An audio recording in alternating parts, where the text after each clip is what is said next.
I'm sorry, y'all.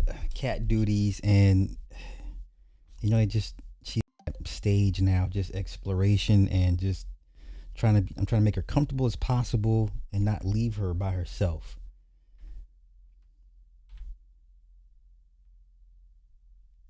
Her name is Duchess. Yeah, she's at that biting, clawing stage.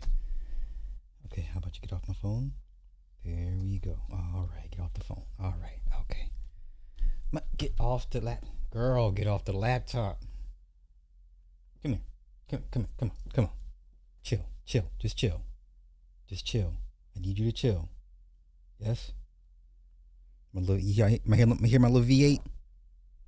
It's my little V8. All right, I'm late because I had to wash her and stuff, and I had to wash her her bed, and her little house is currently in the dryer. So we're going all out with this one. We're gonna go all out. Are you gonna chill? Yes. You chilling? You gonna let me do this show? You can co-host. You can get some screen time, but I'm gonna need you to chill. Okay? Do you have to go potty? Do you have to go potty? No? Okay. We're gonna get through. Okay, we're gonna get through this. Get comfortable. Get comfy. Okay, there you go. Wait. There you go. Get comfy. Okay. No. See, you're not doing it right, cat. God damn it. Chill. Okay, chill. Yes. All right. My bad. I'm sorry, y'all. Listen. Sorry. Say hi. What's up, bitches? Say hi. Rrr. Stay. No, yes. Man, fuck, I'm gonna make cat videos. You know what? Yeah, I'm gonna make cat videos now. That's what I'm gonna do. I'm another pivot. Cat videos. Black man with a cat. She has not taken a nap all day. I was hoping she's gonna take a nap, but nope. She just wanna play.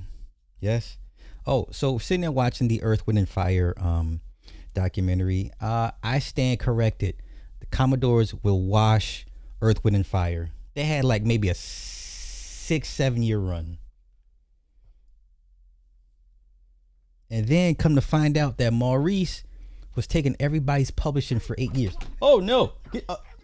God. Duchess, I'm gonna need you to chill. I'm gonna put you on the floor. Is that what you want? You wanna go on the floor? Please don't fall, child. Here. Just chill. Right there. Stay right there. Chill. Okay. So I'm watching the Earth, Wind, and Fire. Yeah, they had like maybe a 6-7 year run from 75. What was the first major hit? Not Shining Star. Was it Shining Star? Their first major mainstream hit, and they had Boogie Wonderland up until 1980. They were done.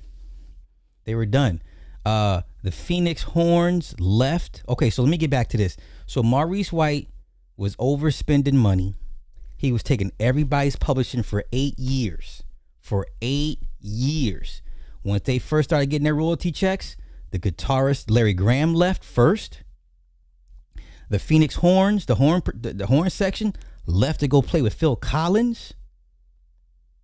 Fuck out of here, man. Ain't no way. No. Commodores washes Earth, Wind, and Fire. They had a 6-7 year run, and that was it. Man, come on, man. Let's not do this, man. Listen. I sat there and watched the damn thing. Ain't no way you're gonna convince me. Matter of fact, I got you.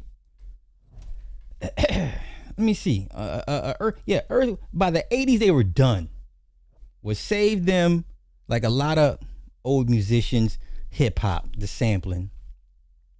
The sampling saved them, and then sync licensing saved them. Frazier, other TV shows that would use their music. So they were done once 1980 hit. Cause y'all don't remember that one record they put out, "Living the Last Night," trash. After Boogie Wonderland, they were done. Please don't do this. Please don't do this. Okay. Please, no intro, man. No intro, man. No intro. Let's not do this, man. Commodore's Wash. Earth, Wind, and Fire. I'm sorry. I'm talking with Lionel Richie. Matter of fact, but I'm more shocked that he wasn't giving them co-production. So let me do this. Hold up. We'll go over their hits, but let me show you how a real group runs. How a real group should be. Hold up, let me find it. Because you taking everybody's publishing for 8 years, when everybody is a contributing member to every record, that's nasty work. That's nasty work. Let's go here. Let's go to another band that will wash Earth, Wind, and Fire. Let's go here. I dare you say otherwise. The income equally. Doesn't matter if you write something or if you don't write on it, you get an equal share of the publishing, and that way everybody's happy, and crucially only the best material gets on the album. Because if it was the other way, then people would say, well, I've got to have a song on the album because I need it to be on for my income, and I don't know how many other bands do that. I mean, I think there not many, Simon. That's why Duran Duran's one of the greatest bands, and Duran Duran will wash Earth, Wind, and Fire. Let's not do this. I be trying to give y'all grace, but if I ever dip into my bag and go to the white side of music, don't make me go there. You ain't never heard these guys fight over money or publishing because everybody gets an equal cut. Everybody gets production credit, even the white dude. So towards the end of Earth, Wind, and Fire, after Philip Bailey left to go do his solo thing with Phil Collins, right?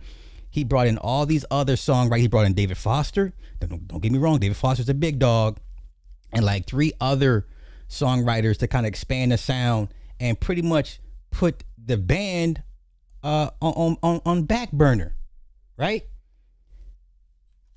So then, even the white dude was like, man, they should have all gotten a co-production credit. It's nasty work. Let me see if I can find it I know it's on Twitter. It's nasty work. Yeah, listen, I give Maurice White credit. He's a visionary, and all the metaphysical shit he introduced to everybody. And I get all that, but he ain't treat his people right. He ain't treat his people right. How you take somebody's publishing for 8 years? For 8 years. Y'all bugging. Let me find. I know it's here.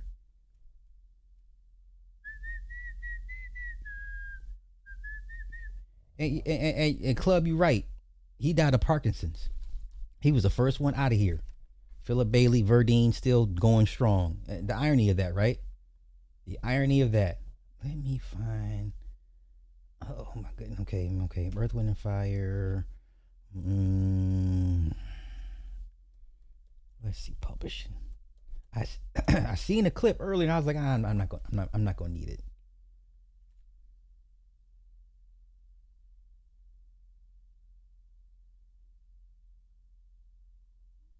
Hold up.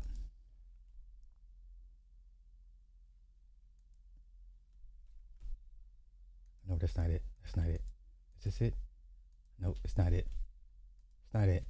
And to be honest, Lionel Richie was being nice. Lionel Richie was being nice.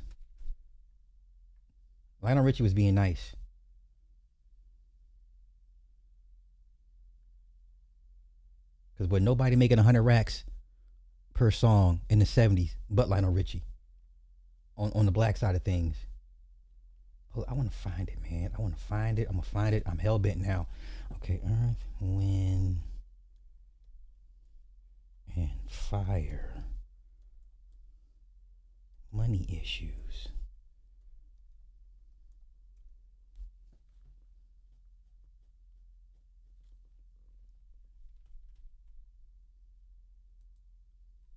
Okay, here's the gist of it. Here's the gist of it, right? Band leader Maurice White was frequently accused of hogging the bulk of the group's millions in profits. Despite generating millions, key members like Philip Bailey and keyboardist Larry Dunn revealed they were only making between $1,500 and $2,500 a week. Bailey noted that this was less than some of the roadies. Yeah? Maurice White tightly controlled songwriting and production credits. Dunn alleged that White took everybody's publishing rights for the first 8 years, preventing members from earning long-term royalties. Fuck Maurice White. Y'all be so quick to blame the whites. White, look at the white man. And I keep trying to tell y'all, black niggas, do it to your people too. Girl, what you doing? What you doing? Now, yeah, call a spade a spade. Shit, I hate when y'all do that. Oh, it's the evil white people and the Jews and in the music business. Clive Davis. Oh, the devil, the devil. Oh, black devil right here. Black devil right here. Let's go here. Legacy Reunion lawsuit in 2023. Just 2 years ago, the band sued a tribute act called Legacy Reunion Earth, Wind & Fire alumni for trademark infringement. Girl, if you step on this laptop, just sit. Can you sit? Do you want to sit? Just like a fucking woman. She gonna do what she gonna do. Just like a woman. Girl, there you go. Sit down. Sit. Good girl. Good girl. All right, sit. Duchess, god damn it. There you go. Okay. All right. Hugs and kisses. All right. They settled for $750 grand. Man, let me find the motherfucking video, man, when they actually talking about it. Because some of y'all be like, no, it's like, I'm like, yeah. Yeah, listen, I'm sorry. Maurice White was a piece of crap. Piece of crap. The white man said they all deserve co-production. You know it's bad when the white man say, God damn, you ain't give no credit.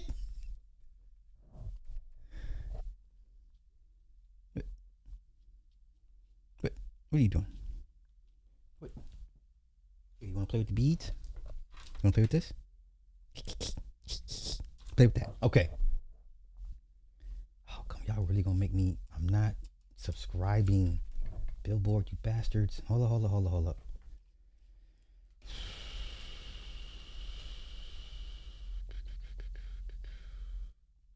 That's 4 months ago. Let's go here. Forbes. No. I don't want that. Let's go. I hate Fox, but let's go here. Hey, had a baby by a Jew woman. Didn't want to marry the Jew woman. Had another baby on the road. y'all can miss me with all that, man. Okay, died in 2016. Look at, I didn't find out until after she was born. Maurice was not exactly the most faithful person. I mean, he's a rock star, lady. What'd you expect? Oh, hold on, y'all. What's up? Yes.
Sorry, y'all. My bad. My bad. Okay. Let's go here.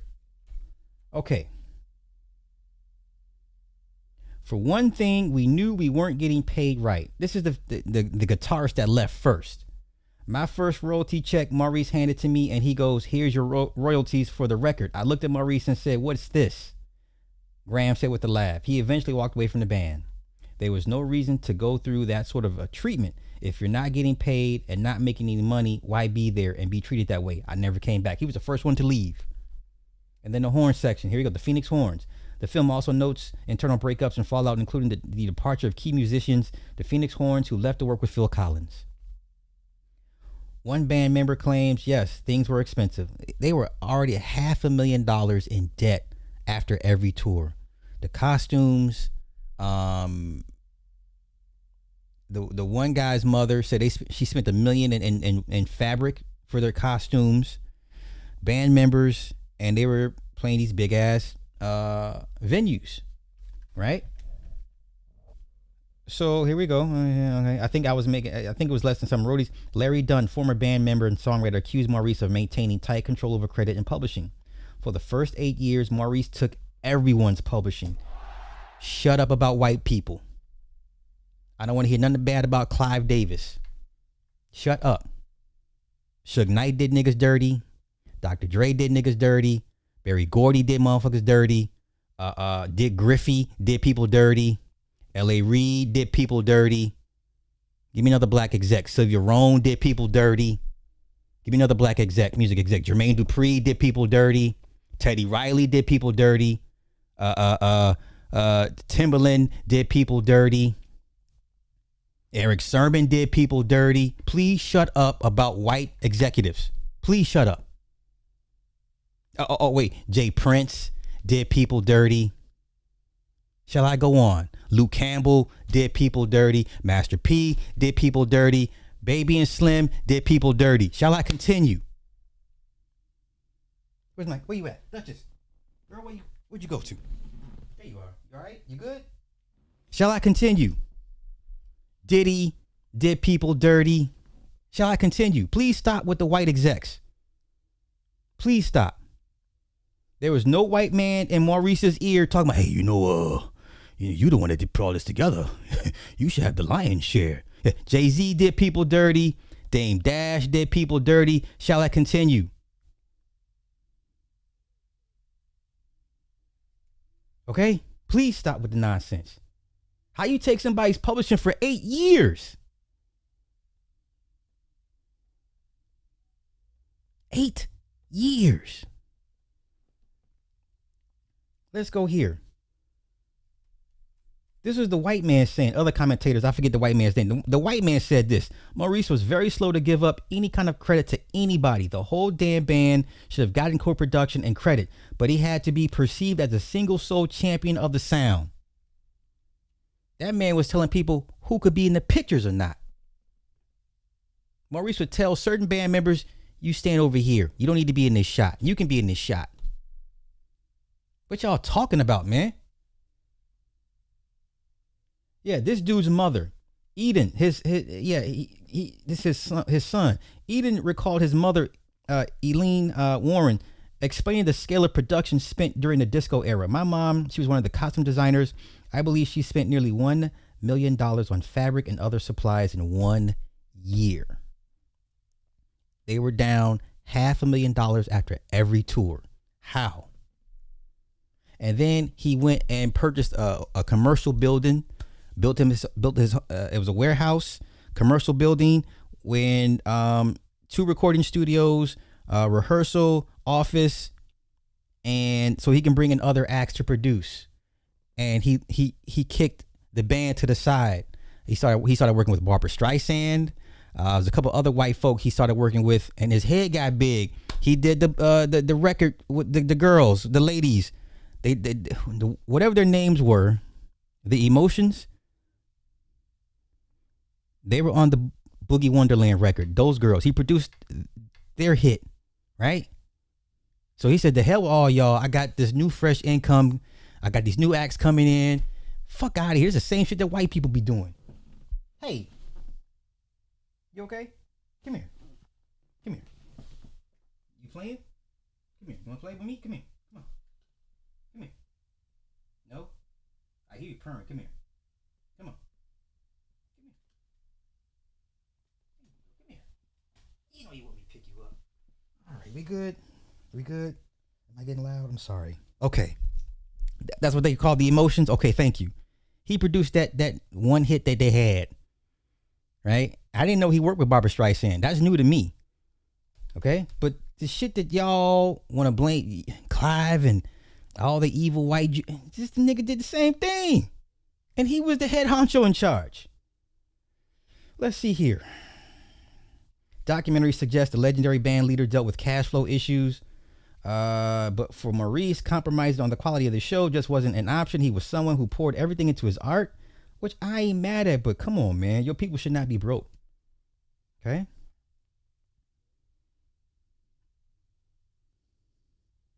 Okay.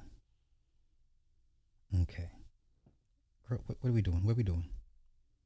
I mean, I can't play with you like that. Come here. You promise not to get on the laptop. Stay off the laptop. Stay off the laptop. There you go. Sit down. Good girl. Okay. So yeah, y'all can miss me with all that Clive Davis shit. Please miss me with all that. Please. Please. Please.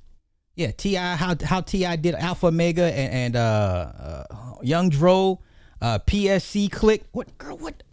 You cannot bite the mouse. You cannot bite. See, she hit that stage, y'all. So she's biting and pawing. Okay. You know what? Let's go here. Let's see what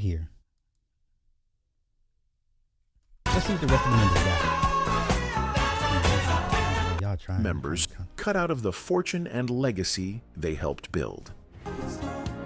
Though it would be years before he acknowledged his illness, Maurice's diagnosis of Parkinson's disease forced him from touring.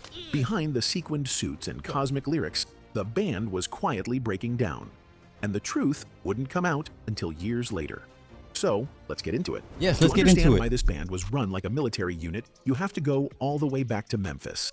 Long before he was a global superstar, Maurice White was just a kid working odd jobs to get by. Yeah, he was out delivering newspapers and we don't care about all that. Honestly, he got with the Ramsey Lewis band. He was a drummer for the band, for the jazz band.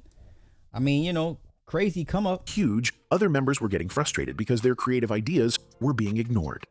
They set the pace. Everybody falls in line on that pace. Maurice had the final say on everything from the lyrics to the stage costumes. While the world saw a brotherhood, the guys in the band often felt like employees. Philip Bailey said no one called to congratulate him on his success with Phil Collins. He said nobody called him and wished him success. Okay, let's go. Rather than partners. Input with the show, stress to the cats in the band, let's appeal to their dreams. Whatever they're dreaming about, man, let them be that dream for 2.5 hours. And then they can go back to their own individual realities. A huge part of their early sound came from a man named Charles Stepney. He was a genius producer and arranger who worked closely with Maurice. Man, we just here to get to the monies. Let's just get to the monies. I don't care about all the backstories. I'm just here for the money. Internal tension was reaching a breaking point because the creative control was so one-sided. Maurice was obsessed with perfection. If he's singing lead and I'll sing the high part, I'll keep the balance within the structure. And then when I'm singing something, he'll keep the high part. So we go back and forth. And he used that Memphis trauma as fuel to keep pushing. But it meant that anyone who did not fall in line was eventually going to be pushed out.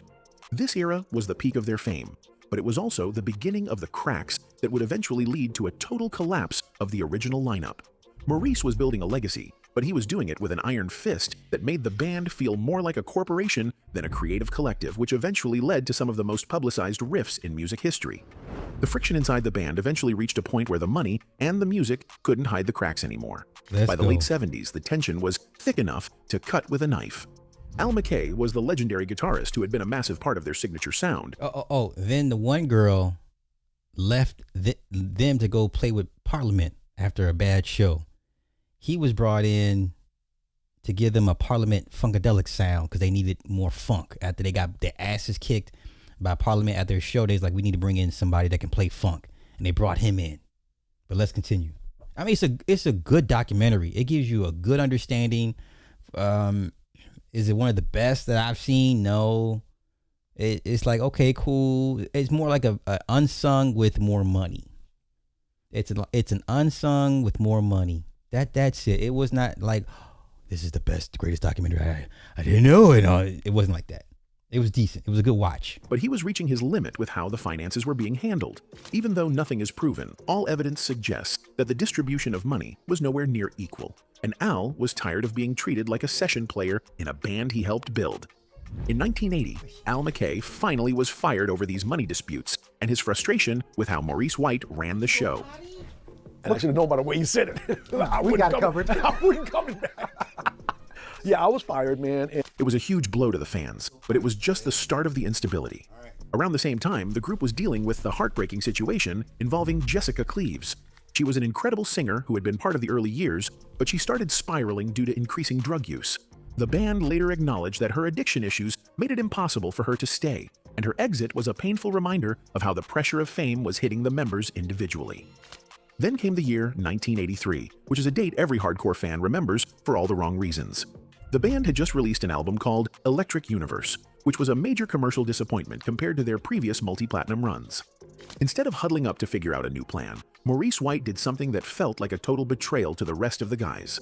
Without giving anyone a warning or a heads up, he simply put the band on a total hiatus. To add to that, the real bomb was dropped in '94 when Maurice woke up one day and said, "Hey guys, I'm no longer touring."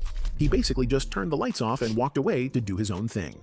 The details of the Yeah. Does anybody remember that solo album Maurice White did? He did a cover of Stand By Me. Trash. Flopped. I think it was like number 61 on the Billboard. Yeah.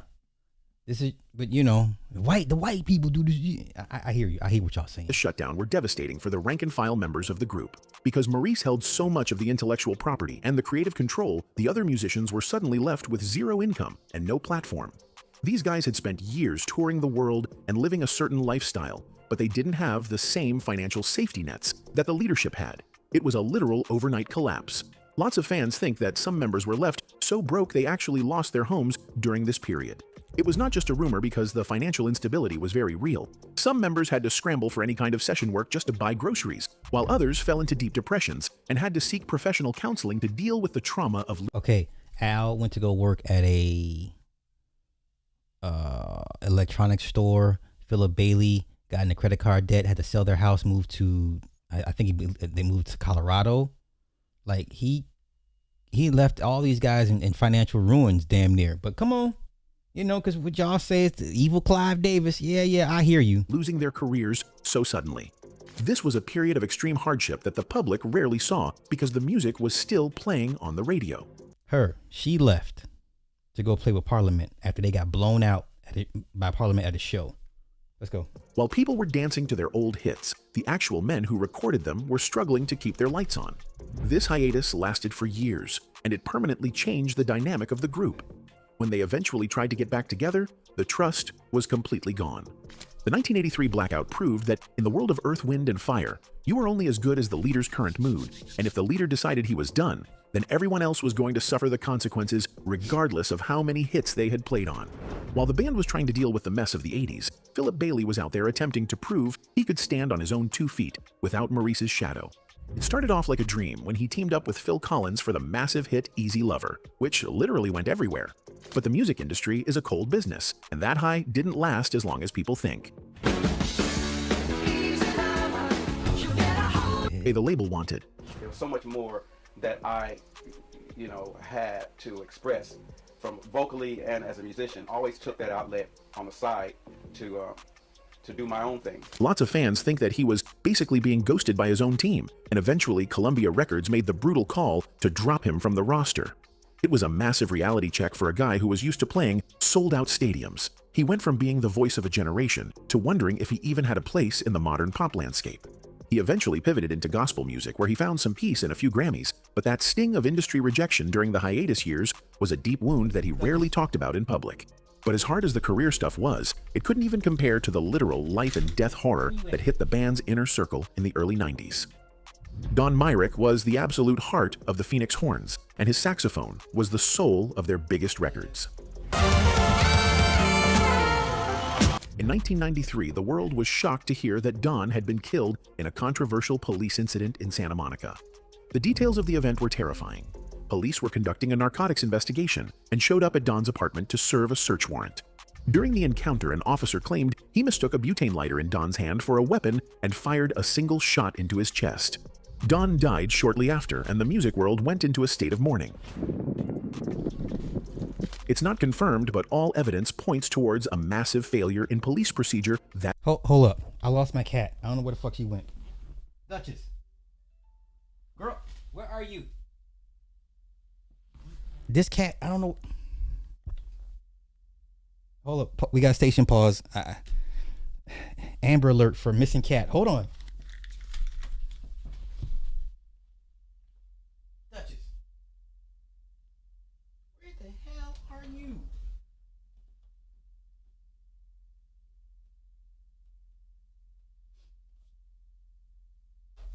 What the fuck did you?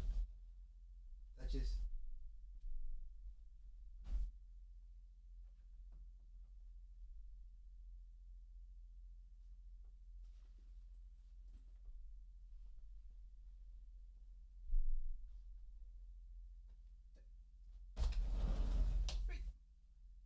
Get your ass out of there. Get out of there.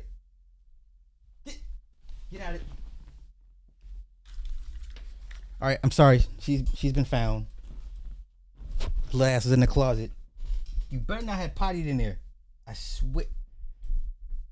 Come here. Come here. Come here. Come on. I'm not mad. Come here. I'm sorry. I'm not mad. Come here. Come. Safe place. I'm not mad. Come here. I'm not mad.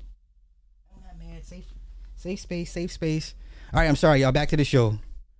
Just listen, my stress that night because Don was completely unarmed. His family didn't let it go and filed a major wrongful death lawsuit against the city of Santa Monica. Okay, I just want to get to the money part. I'm tired of y'all dumping on these white execs when your black execs do the exact same thing with no white man in their ears telling them what to do. Okay, that's all. I just want to make that point. It was a good documentary, nothing mind-blowing or like, oh my God, yo. I mean, it was produced by Questlove and it was cool. It was just like a, unsung with more money, So it was decent. But I just find it ironic that, everybody's so quick to, matter of fact, speaking of Clive Davis, he's on the Mount Rushmore of music execs, hands down. Somebody left some dumbass comment. Well, he didn't write a note. People are stupid. People are inherently stupid. Oh, no. Y'all said Earth, Wind, and Fire versus the Commodores. Okay. I got you. Let's go here. Earth, Wind, and Fire versus the Commodores. I don't know why y'all want to do this. But okay.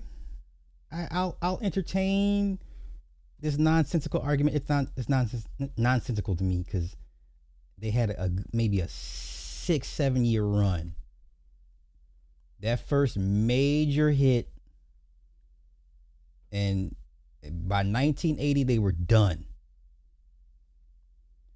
Look at all these band members they've had. Look at all this shit.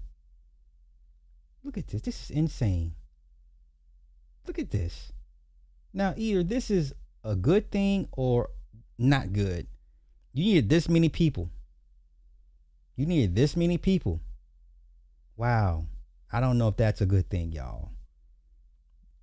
How many do you want to count? How many people have at some point had a hand in this? So let's go here. 1, 2, 3, 4, 5, 6, 7, 8, 9, 10. Okay, start with 10. 10's at Garrett. 10, wait, Garnett is 10. 11, 12, 13, 14, 15, 16, 17, 18, 19, 20, 21, 22, 23, 24, 25, 25, Asa, 26, 27, 28, 29, 30, 31, 32, 33, 34, 35, 36, 37, 38, 39, 40, 41, 2, 3, 4. So that's 44. This makes 88. 88 plus 44 is 132, right? 132, 33, 34, 35, 136 people have contributed to this band. This is not a flex. Sorry. 136 people have had their hands in the success of Earth, Wind, and Fire. Fuck out of here, man. Don't y'all ever come in here and talk about the greatest. Man, it ain't Earth, Wind, and Fire. Fuck out of here.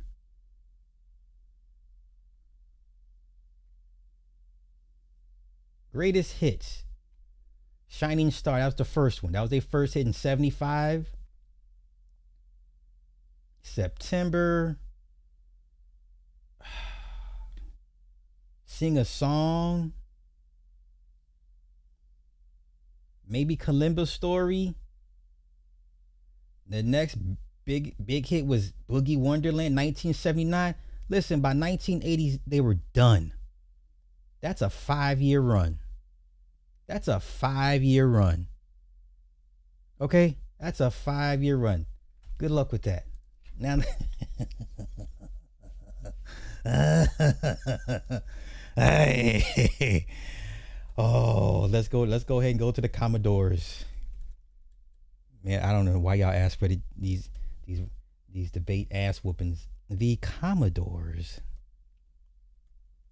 with Lionel Richie. God damn it! Woo, everybody has this album.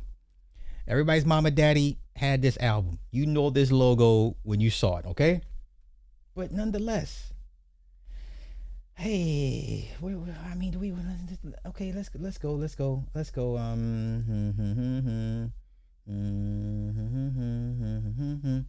La la la la. La la la la la la la la la la la la la. They opened for the Jackson 5? Look, I'll give you Easy, 3 Times a Lady, Night Shift, and Brick House. And what you got to counter with Earth, Wind, I mean, fuck out of here. Are you biting my cord? Okay.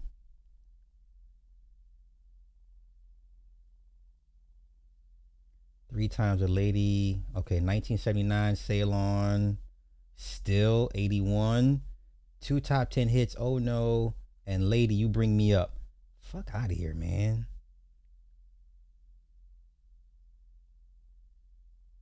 82, took a hiatus. Lionel Richie went to pursue a solo career, and he's out of there. He was out of there.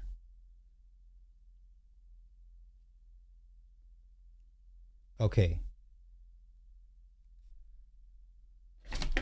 See? Night Shift was their last big hit in 85. Girl, she is on the damn computer screen. Y'all see this shit? I can't even. She's on the damn lap. She's on the damn. Sweet Pea, get off. No, mommy. No, get off daddy's laptop. Come here. Okay, there you go. Okay. Last major hit was in 85 was Night Shift. Okay. The last major hit for the Commodores was Night Shift in 85. 1980s Earth, Wind, and Fire were done. They were cooketh. Okay? Please, let's not do this, man. Let's not do this. Please, let's not do this. Look at all these former members. You better not break it. Okay? That's it. James Ingram? I didn't know that. So you got one band that needed 136 people to come in and kind of help. This is all you got right here. This is all you needed right here. Okay? This is all you needed right here. All right? Please, let's not have this discussion ever again. Ever in y'all's life. Earth, Wind, and Fire had a 5-year run. They were getting their asses kicked by Rick James, Prince, Michael Jackson, God knows who else. They were getting their asses handed to them. They were getting their asses kicked by the Gap Band, Cameo. They were getting their asses handed to them. They were fighting for relevancy. They were just trying to be relevant. Fuck out of here. Okay, only in your dreams, sir. Only in your dreams, sir. Only in your dreams. Let's move on.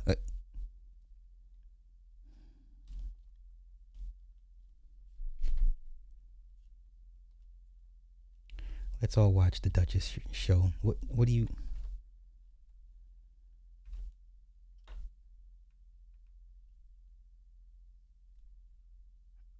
Okay. Are we good now? Are you trying to quit biting the chords? Okay, I'm sorry. Come here. I'm sorry. You still purring? Yes, she's still purring. Okay, I'm sorry. Okay. Say hi. Meow. Meow.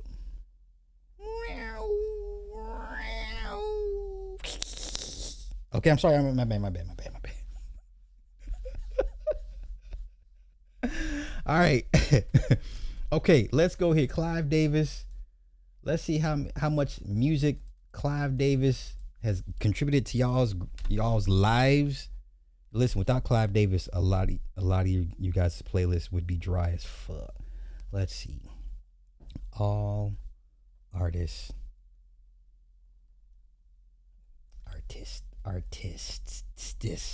All artists. Clive Davis. Let's just say worked with. I don't want to say signed because y'all forget he did create the Monterey Pop Festival. That's where you got your Jimi Hendrixes and your Janis Joplins. Okay, so let's do all artists Clive Davis has worked with. Yeah, let's say work with, because he's worked with a lot of people he didn't sign. Okay, so let's go here. I think this should be okay. Now you gotta understand there's Columbia Records Clive J, then there's Arista Clive J, and then there's BMG Clive Davis. Okay, so this man's, there's not an artist he didn't have his hand in. Okay, so let's go here.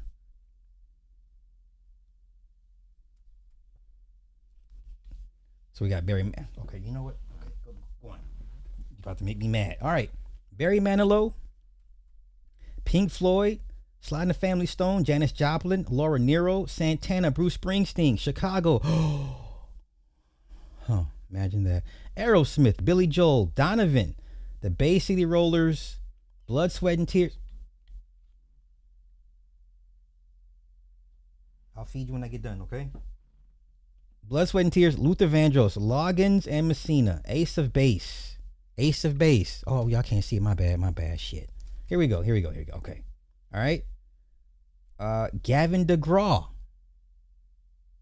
Mr. I Don't Want to Be. That's a good song.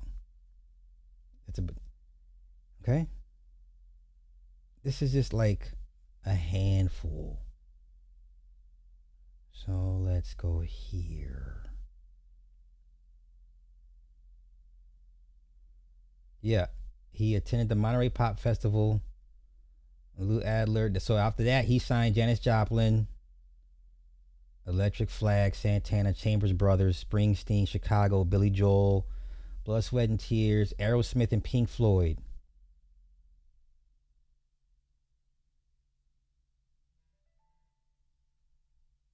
Okay. Lynn Anderson's Rose Garden. All right. Signed Earth, Wind, and Fire and Aerosmith to Columbia. 1979, Aerosmith mentioned Davis in the song No Surprise, in which Steven Tyler sings, old Clyde Davis said, he's surely going to make us a star. I'm going to make you a star just the way you are. Okay. Are you pottying? Yes, use the kitty litter. I think she's going to potty, y'all. She's making her little space. You know, they got to get comfortable and stop playing and do what you got to do. I think she's pottying. Oh my God, this is such a moment. Are you pee-pee? I think you're pee-peeing. Yep, pee-pee. Our first pee-pee. All right, cover it up. Good girl. We took our first litter box. Awesome. It was a pee-pee. All right, good job. Okay. Good job, Duchess. I was worried that we were going to... Let's continue.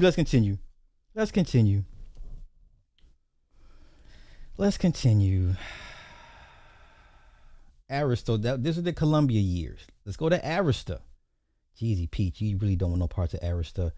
So after Barry Manilow, Aretha, Dion, Patti Smith, Westlife, Al Jorgensen, The Outlaws, Eric Carmen, Kenny G, Bay City Rollers, Expose, Taylor Dane, when she's one of those pinks before pinks, right? The white girls that sing black. Taylor Dane, Milli Vanilli, Ace of Base, Air Supply, Ray Parker Jr., Radio, Alicia Keys, and he brought over Carly Simon, Melissa Manchester, Grateful Dead, The Kinks, Jermaine Stewart, Mr. We Don't Have to Have a something, Gil Scott-Heron, Lou Reed, Alan Jackson, Brooks and Dunn, Pam Tillis, Brad Paisley. Shall I continue? Please. Just stop. Somebody said the devil came to collect. He died at 94. Let me show you how stupid some of y'all black folk be. Where's let me find it. Let me find it. It's a blue pill, red pill. Once again, they never cease to amaze me at just the sheer level of ignorance. The people that they okay, Paul, what's his name? Paul. There we go. I think it was blue pill. Let's go here. Nope. Yes. Here we go. Look at this dumbass shit here. Hear me out. Look at this. Look at this dumb shit here. We ain't gonna waste no time with this one. The devil is dead. Good riddance. But I would be doing a disservice to not give him his dead roses on his way to purgatory.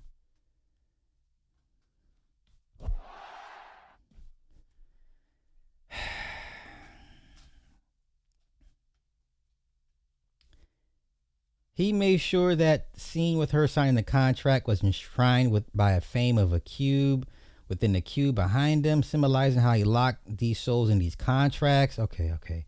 What nobody discusses, though, is how he was commissioned by the CIA. We know about the book. We know. Yes, the research. We know. Look at this. They put soul music in the box by the time hip-hop popped its head. Okay, Lord knows the role he played behind the scenes with Diddy and Bad Boy, but that's speculation. I won't go there. Let's see. Long story short, CIA considered soul music as a threat to its frequency, and they acted upon it to neutralize. Okay. Harvard did a research, blah, blah, blah, blah, blah, blah, blah, blah, blah. Okay. Ninjas gonna get in their feelings because Clive was a god in their industry, but I seen this. That man lived to be 94. Okay? Look at this dumbass shit. Clive spelled backwards and remove the letter C. You have the word evil. I can't with y'all. I can't.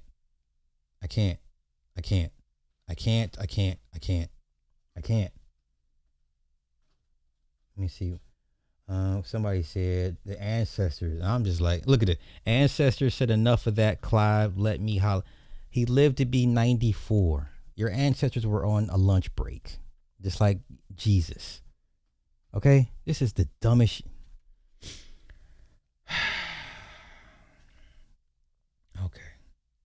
Okay. He was 94. I don't know how much more expect. Are you disappointed he didn't live to be 100? This is. Clyde was not worried about none of these motherfuckers, dog. Clyde was sleeping good at night. But this is what I'm saying. Like the nonsensory of it all. Like, y'all want people to be evil so bad. Y'all want to win so bad. Like, look, the evil people are getting their just due. No, they're not. Where? So let's get back to this. Okay, without evil Clive Davis, you have no LaFace Records, right?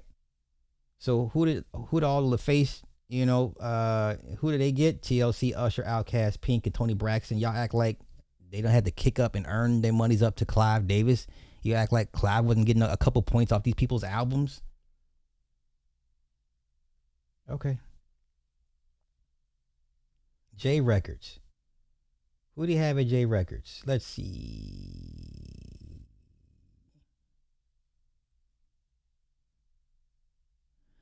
He was the world's number one A&R of 2001. Okay. He was named world's number one A&R of 2001 based on worldwide chart data for that year. Shut the hell up.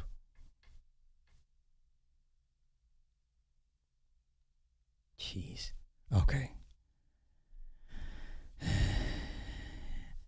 Well, he said his close people had always known he was bisexual, and it was in his book. don't trust this damn cat.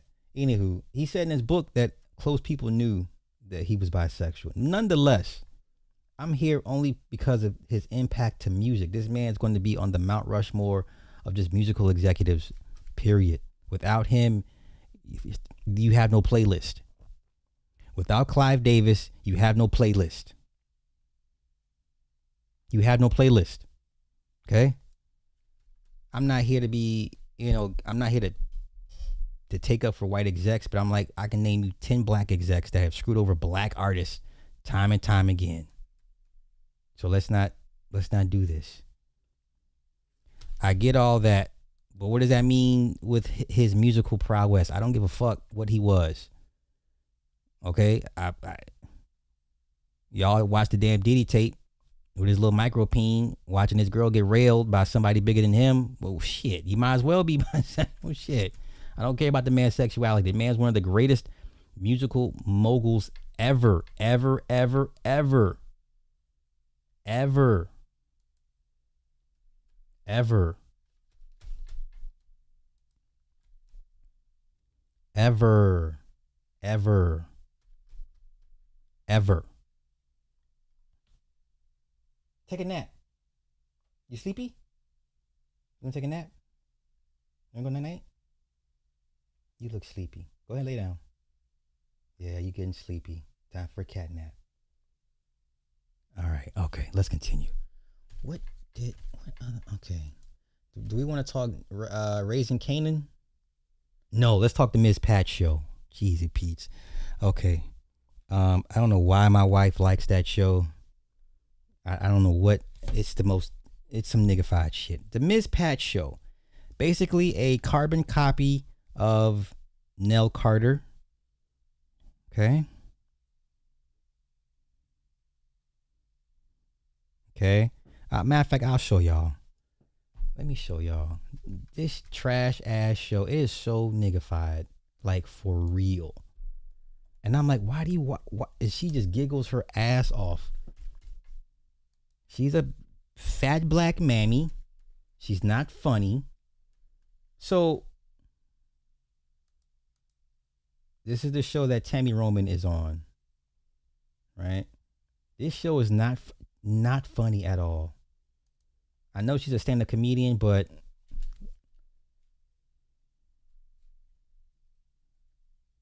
hello, Montreal. Let's see how unfunny she is. Yes, I'm gonna make this shit quick so I can go take off my spank and eat. Fat girls can't eat with their spanks pulled up. It'll kill the shit out of us. Hey, didn't Monique used to do the fat girl jokes 20 years ago? But okay, come on, let's go. I gotta say this, middle-aged women, please stop trying to compete with young girls. You're not gonna win. Stop it. They do shit we can't do, y'all. Like suck dick in the car while it's still moving. If I did that shit, my vertigo would fuck up, I'd throw up on that dick. And young girls are stupid as fuck too, did you know that? Not you bitches here tonight, them other bitches. Young girls are stupid. I was in Atlanta, y'all, for 2 weeks. I had been on the road for 2 weeks. So I get to Atlanta and I'm getting ready to get ready for my show. And I'm looking through my luggage and I realize I don't have any clean underwear. So I take my dirty underwear. I look at the young girls like, what the fuck? Yeah, you can wash your underwear out. You put it in the sink. You open the seat. You dump some shampoo and conditioner in the seat. You like her show? Her show is trash. But hey, as long as you like it, that's all that matters. That shit is trash. Every word is a curse word. The daddy is weak. Right? He a stepdad, because y'all love mentioning that shit. You stepdad. Well, never mind the character is a stepmom as well. Nonetheless, I don't know what Tammy is the best friend. She looks like she's sick. She looks so gaunt and so thin. Like, bitch, are you sick? Are you well? She looks unhealthy. Anywho, so the two let's go to the two kids, right, in the show. Their background story is horrific. Why would you? Let me show this. Let me find the cast.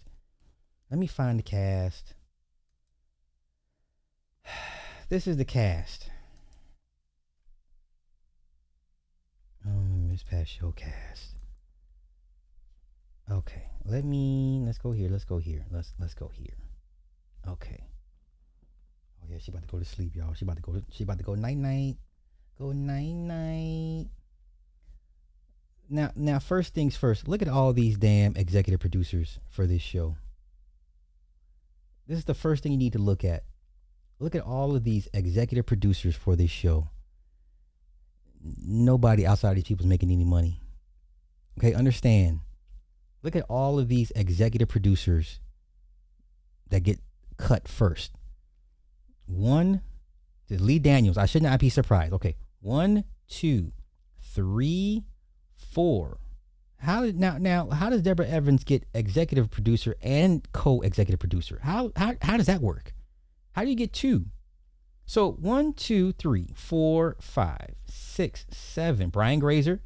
Okay, was that wait? 1, 2, 3, 4, 5, 6, 7, 8. This motherfucker getting 3 checks: executive producer, consulting producer, and consulting producer. So he's got 2 consulting producer credits. How? So he's getting 3 checks. That's 8, 9, 10, 11, 12, 13, 14, 15. 15 executive producers. That's 15 executive producers. There's no way you're making any money. There's no way. No way. Don't even fix your mouth to debate me on this. You have 15 executive producers. Let's go to co-executive producers. So these 2 get credits for that. That's 1, that's 2, 3, 4, 5, 6, 7, 8 co-executive producers. And then here's everybody else. Let's see how much he makes. How much does Ms. Pat make per episode?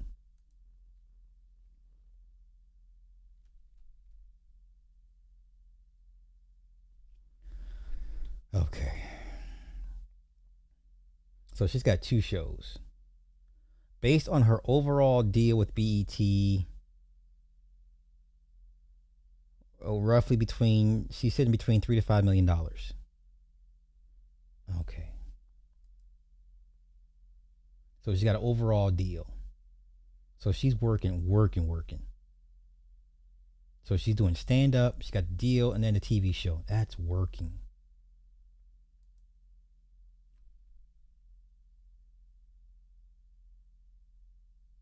These are just speculative estimates.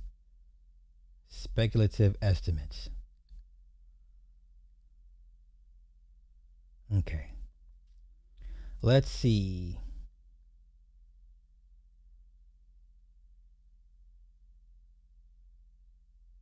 Educated guess. I just wanted the TV show episodes. So it all depends on how big of the size of the venue, ticket sales. I just want to know how much she makes per her TV show. Compared with other top comedians, Miss Pat sits in the upper middle tier of mainstream stand-up earners. So she got to stay working. So in 2022,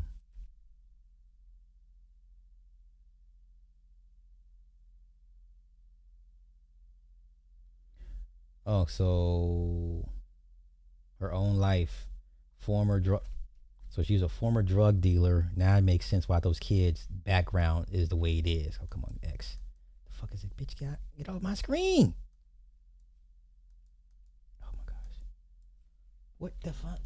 Get off my screen. Okay. Hold up. Okay. So she's a former drug dealer, felon. Okay, I mean, everybody makes mistakes, whatever the case may be. I want to get to the 2 teens, or the two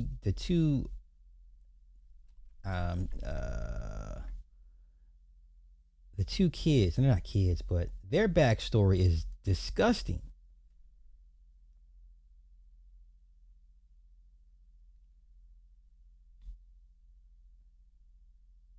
I'm not gonna sit through 2 hours of Miss Patton. There's no way. Okay, so roughly $3 to $5 million. She has to work a whole lot. Okay, let me go back here. So these kids play the siblings. Where are the siblings at? Hold up. So, wait. See, he's the husband. This husband is hella weak. Yeah, this is the husband. He plays the husband. Weak. When I say weak. Okay. Brittany Ing and Vince Sean they play brother and sister. Okay? They play brother and sister. Now, I didn't know. Once again, I don't watch this trash ass show. My wife watches this crap. I don't know why. I think she likes laughing at black people's pain, like most white folk, whatever. Okay. So she's telling me, so there's one episode when they were really at each other's throats, and I'm like, what were they mad about? I guess that they daddy died, right? So they daddy died. I'm talking about Brandon and Ashley. They daddy died, and he was like, I'm trying to be there for my dad, whatever. So the backstory is these two, the characters, okay? So they mama. Okay, wait. Okay. So he the daddy. He is their dad. Miss Pat is not their mom. She's a stepmom. So his mother of these two, the backstory of these two is their mother was pimped out by a drug dealer at the age of 12 and had these two kids. Now, why in the hell would you want to give some black kids a backstory like that? Why would you want to do that? Why? That's not why. Why? What kind of backstory is that for some young adults? But this is why they always beefing, right?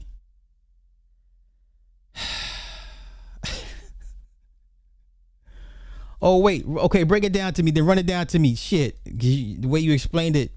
So tell me about. Tell me the backstory of these kids again. I'll let her. She watches this trash ass show. Let her tell it. Go ahead and explain it. The man is their stepdad. Oh, okay. No wonder why they don't pay him no mind, because he's weak. But tell me, give me the backstory. Give me the backstory. Okay. Give me the backstory.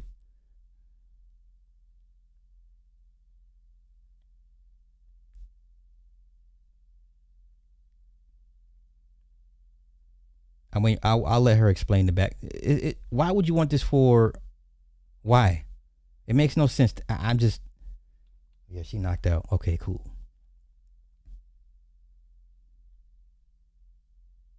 Oh, okay.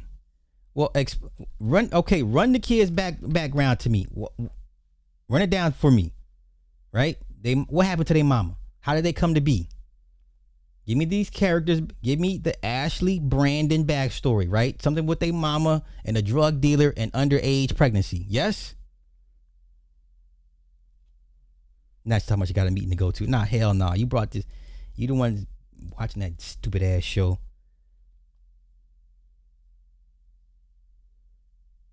Okay, High Chief, it's on you. We just waiting for High Chief to give us the breakdown of these kids. She about knocked out.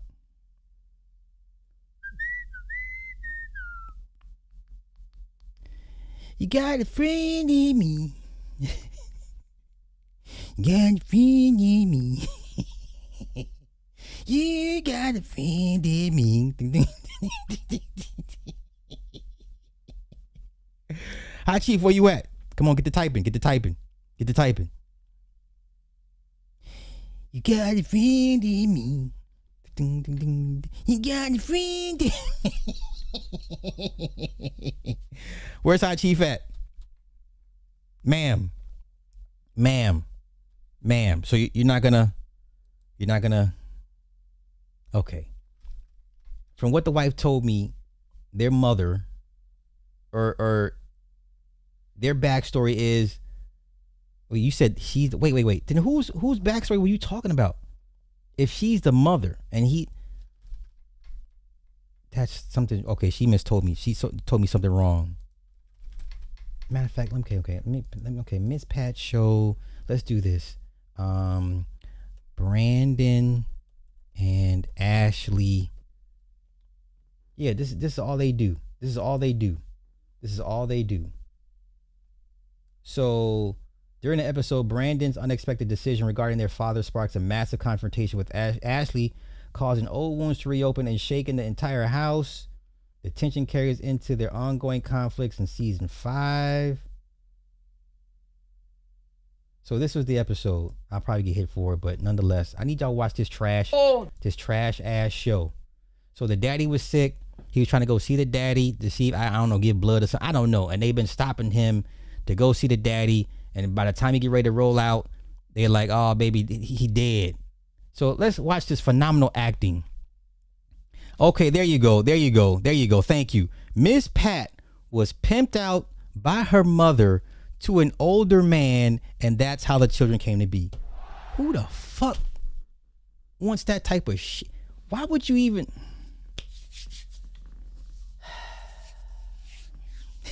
Jesus Christ.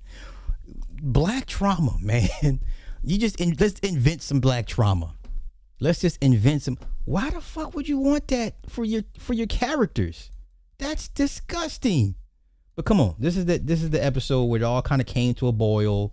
Let's watch some of this phenomenal Emmy award level limits of acting. Let's go. He's so weak in this TV series.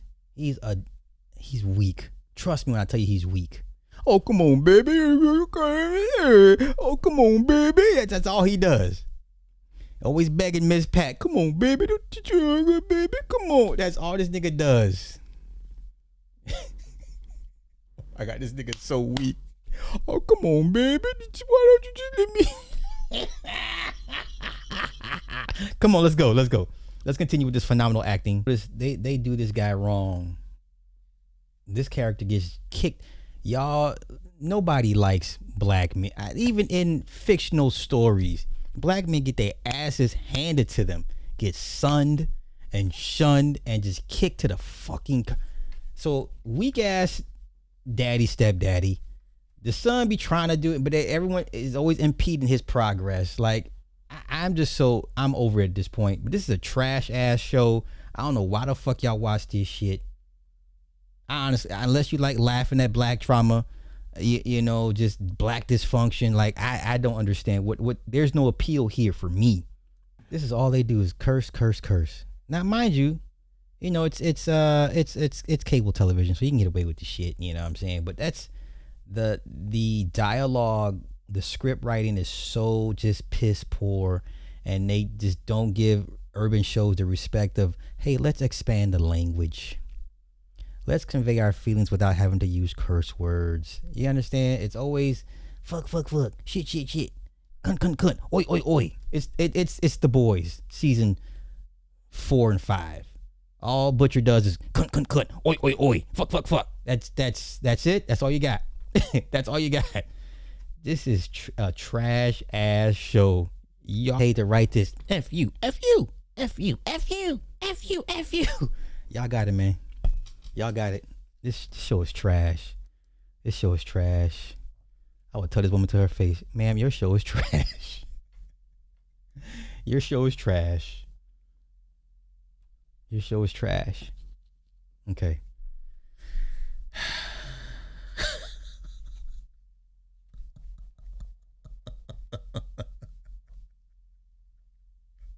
You got a friend in me.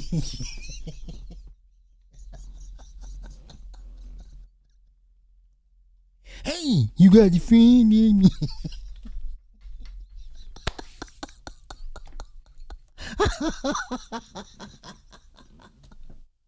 You got a friend in me. Skibbly wee bop, doobie doo. You got a friend in me.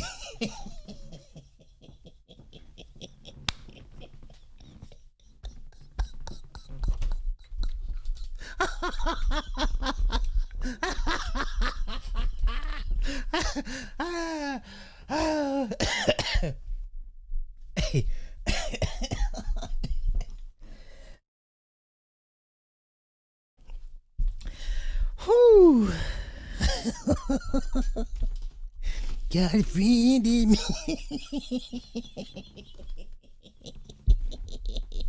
I'm sorry. I'm gonna stop. Let me stop.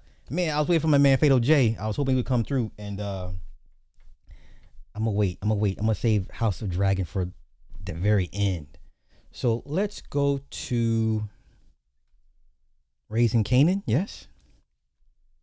Is there right? Is there everybody? Oh Lord.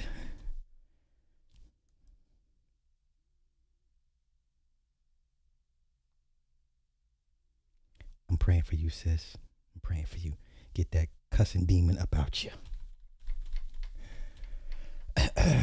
Is everybody up to speed on Raising Kanan? Yes, no, maybe.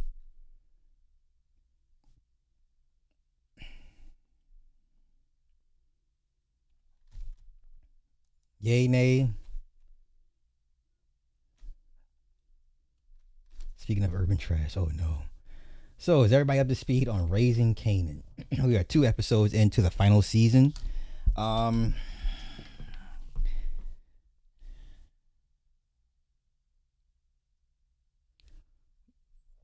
Very poor writing. Now, in the Power series, when you had grown adult Kanan, before Jukebox came in, I was rooting for him. I was rooting for him to get revenge on Ghost. I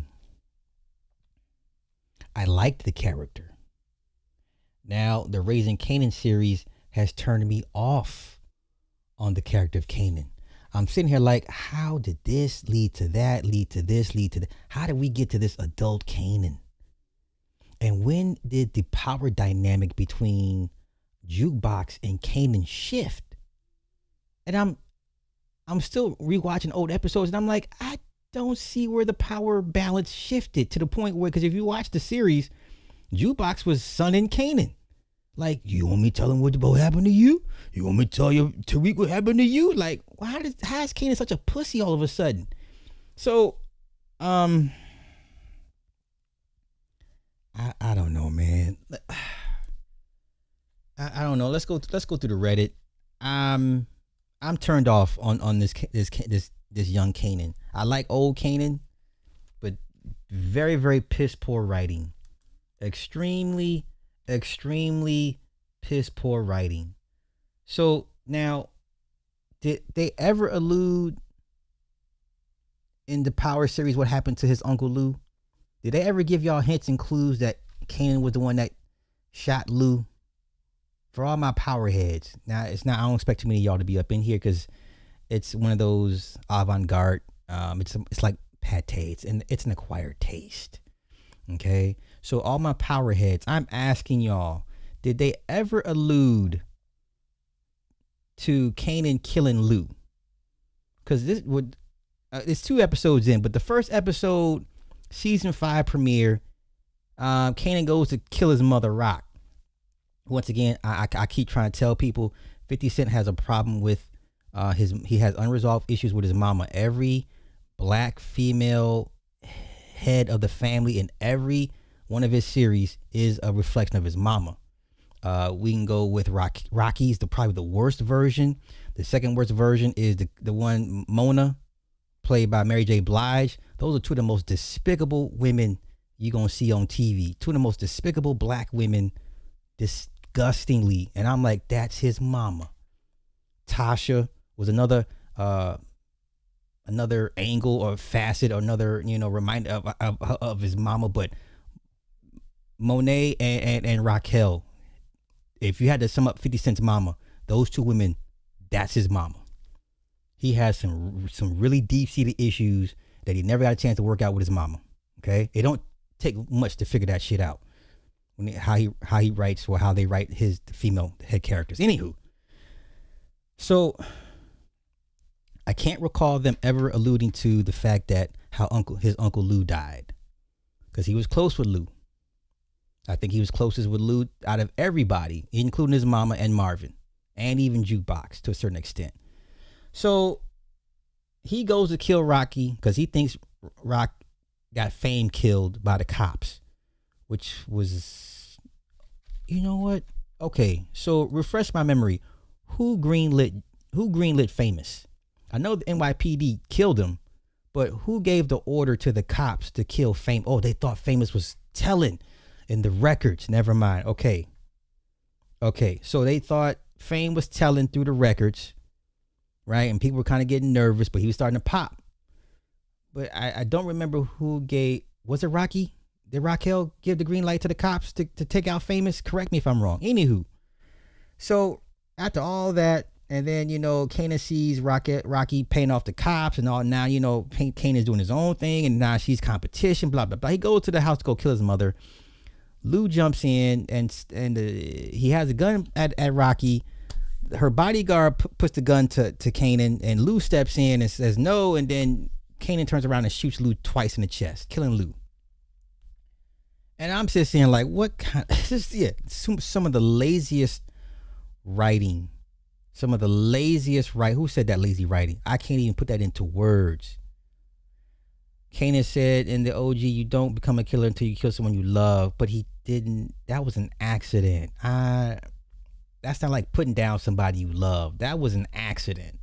So I can't give him that point of him being a killer. No, he didn't kill Lou. It was an accident, but he wasn't trying to kill Lou. Lou was, you know, a victim of circumstance, right? Them old folk, snaps and pops. Okay, cool. That's right. Remember, because they thought, Kanan thought it was somebody else that killed Famous. And come to find out, he learned the cops did it. Because remember, episode 2, when they took him in for questioning, you know, in the stash house, whatever, and he's like, I know you'll kill Famous. And I hate the way this kid talks. This kid, like, are they mumbling on? Is he mumbling on purpose? Like, I know y'all kill Famous. Yeah. Like, nigga, can you speak? Like, he's the worst. Like, he talks like he's slow. But anywho, so Rocky and the bodyguard dispose of Lou's body. Rocky tells Kanan, hey, don't speak on this, whatever. I mean, just like no emotion for the first 2 episodes. Like, nigga, you know you just killed your uncle. And all of a sudden, I'm supposed to believe all of a sudden that just kind of made you hardened to life in general because you accidentally killed your uncle. So then Marvin's on a fucking suicide mission looking to kill Neek because he thinks Neek has something to do with it. Neek gets out. So Neek leaves town. Neek was one of my favorite characters. Like, listen, whoever is the wardrobe designer, costume designer for Raising Kanan, Neek's outfits alone. Man, last season, Neek had this motherfucking jacket with the buckles. That shit was so fucking tough. Nigga, every time Neek is on the scene, he is fresh to fucking death. He got the flyest shit on. Got the big ass Nefertiti truck and just stupid mad, just chunky ass. I mean, he's just so fucking clean. Like, the styling of Neek, perfection. Like, if you're gonna make a drug dealer look like a drug dealer, nigga, that's him. I mean, be having the colored furs and everything's either leather or suede. I just be like, damn, that nigga clean. That nigga clean. Anywho, so let's go here. So I watched the first episode. I wanted to share my thoughts. My conclusion is that there is something seriously wrong with Kanan. I know that we all recognize that Kanan is spoiled, but there's something that runs deeper with him that his whole incident highlights. Kanan killed his uncle on accident as he was about to murder his own mother, mind you, and he couldn't show an ounce of remorse. From the moment Rock let him walk away from killing Lou, he showed no emotion, no reaction, and left her there to pick up the pieces and shield him from the wrath of his uncle and cousin, who would have surely took Kanan up out of here if they found out. Fast forward to the funeral. The mother confronts him with the fact that he ain't even addressed what happened. No sorry, no apology, no thank you. But what did he say? Okay, you expect me to give a damn? I don't. Okay, I don't know if he recognized it or was just oblivious to it, but she was trying to hold on to the last shred of maternal affection, love, and sympathy that she could have for him, and he broke her heart by stomping on that. She kept telling him how she felt in the hope that there was something still there left in Kanan that she could forgive or find redeemable. Listen, This young Kanan is a poorly written character. You're asking me to suspend disbelief that all of a sudden him accidentally killing his uncle turns him into the OG Kanan that we know from the Power series. There's no way. There's no way.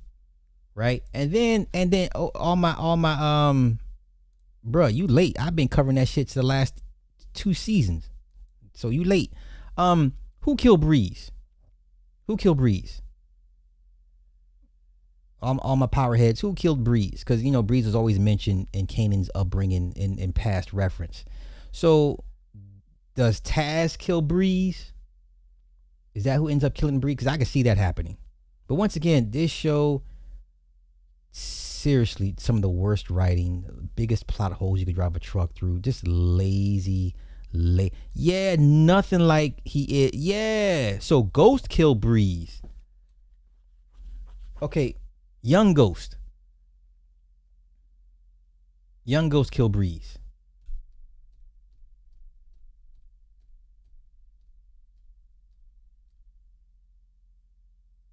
Okay, so this is, leave Randy alone. So this is Young Ghost we're talking about. So Young Ghost kills Breeze and then trips the wire and Kanan's tail light, knowing he had dope, hoping he would get pulled over by the cops. A Young Ghost did all this. A Young Ghost.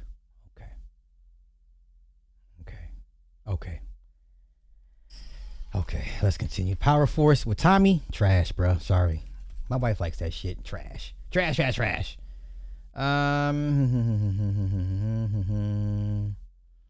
Yeah, okay, so this part here. I understand that Kanan has been through some stuff, but he's not a hustler who was forced into the game through the effed up game of life. He chose to get involved in it, even after his mother tried to keep him away from it and told him that there would be consequences for it. He was so thirsty to get in. Yeah, because in the Power series, we were given the impression that he had no choice, but he was forced into the life. And seeing him choose the life and... let's see. The fact that he can't empathize with anyone is not normal, and maybe I'm just missing it, or the writers have been setting this up the whole time. But Kanan is like a psychopath or a sociopath. He has no ability to see past his own BS and has limited capacity to feel for people that he hurts or appreciate what somebody is doing for him. Yeah, but until the whole situation with Tariq. So now this makes no sense. Because remember, what season was that? When he died, you know, Tariq was like, it was him. I've been kidnapped, and you know, and then Kanan does what Kanan did. Probably one of the best endings of a bad guy. And he looked at Tariq, and Tariq was like, "Oh my God, yeah." He knew Tariq wasn't built like that at the time, right? So he cared about Tariq because then this whole situation with him and Jukebox when she threatened to kill him, right? He ended up shooting Jukebox. But once again, a lot of plot holes. I still don't see the dynamic where the power shifted from Kanan to Jukebox, when Jukebox basically became, you know, the big dog and him the little dog. It's just very, very bad writing. Very, very, very, very bad writing. Very bad writing. Man, Power Force with Tommy is super trash, man. Okay.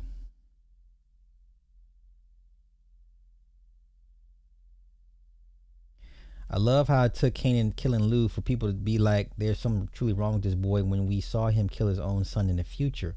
Bro looked down on the son before he shot him again. Yeah, but once again, sociopaths don't all of a sudden care for people. So once again, that's a huge plot hole for Kanan. That's inconsistency with his character. So either you're a stone cold killer from Jump Street or you're not. Because he should have killed Tariq in the back of the squad car. He's killing everybody else. He had Dre running for his life, right? Kill one of Dre's guys for talking too much. Like this, OG Kanan was, you know, one of my favorite villains. Like behind Killmonger. Like I put him up there. Like, you know, if you just consistently keep him, you know, just give him a good storyline and a good ending. Man, I put Kanan up there with Killmonger, like as one of my faves of my favorite bad guys. But now I'm seeing this show, how they, it's like, we done wasted all of that. You done wasted that entire series. You know? Why I think Power Force is trash. It just doesn't appeal to me. Tommy is not an interesting character. Tommy is a supporting character. Tommy does not function well by himself. Tommy is best played as a supporting character, no more, no less. Tommy by himself does not interest me as his character. I don't care about what's going on in his life. I never had no interest in Tommy like that. He can't carry a show for me. Just, no. I don't care about the Irish mob and Chicago mob and no interest. That show to me is whack. Let's see.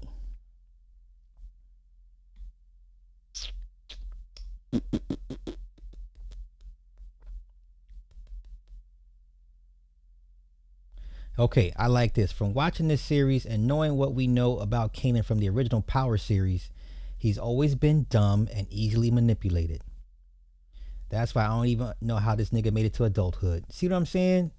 So even they see the inconsistencies in his character. This is bad writing.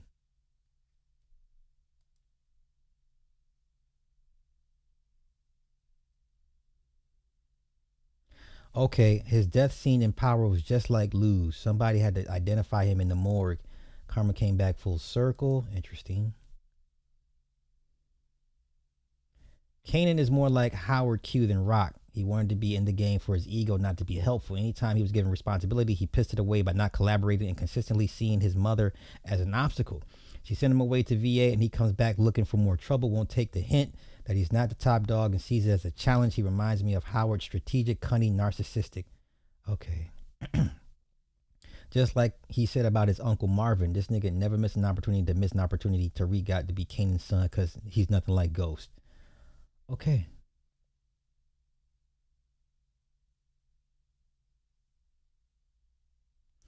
Kanan, the character, is literally the worst thing in Power, and raising Kanan extremely unlikable and stupid. See what I'm saying?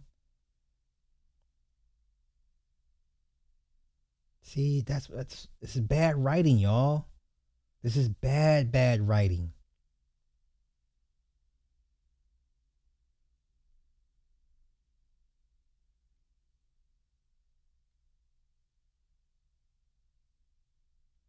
Why is everyone shocked? Kanan took away someone Rock loved, just like she took away people he loved.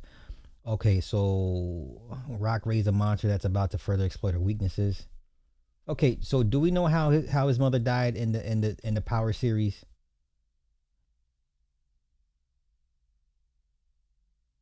So Unique comes back? No way. So why have him leave then? Oh, they deleted it. Oh, damn. Let's go here.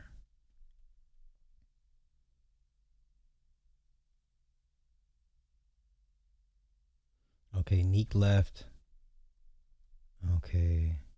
Yo, I think the only reason Unique decided to hang it up, his son hugged him, then Kanan dang near gave it away that he killed Lou.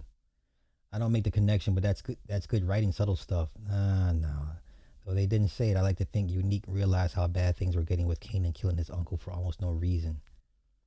Look at this shit. Man, this show is so effing good. Best Power spinoff, even better than your... Oh my God. This is what happens when you don't know what good writing is, y'all.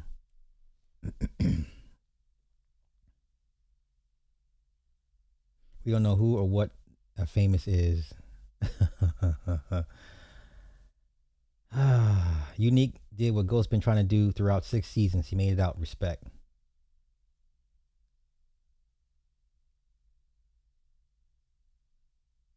Okay, Breeze is a ticking time bomb, grimy dude. I hope Unique stay going.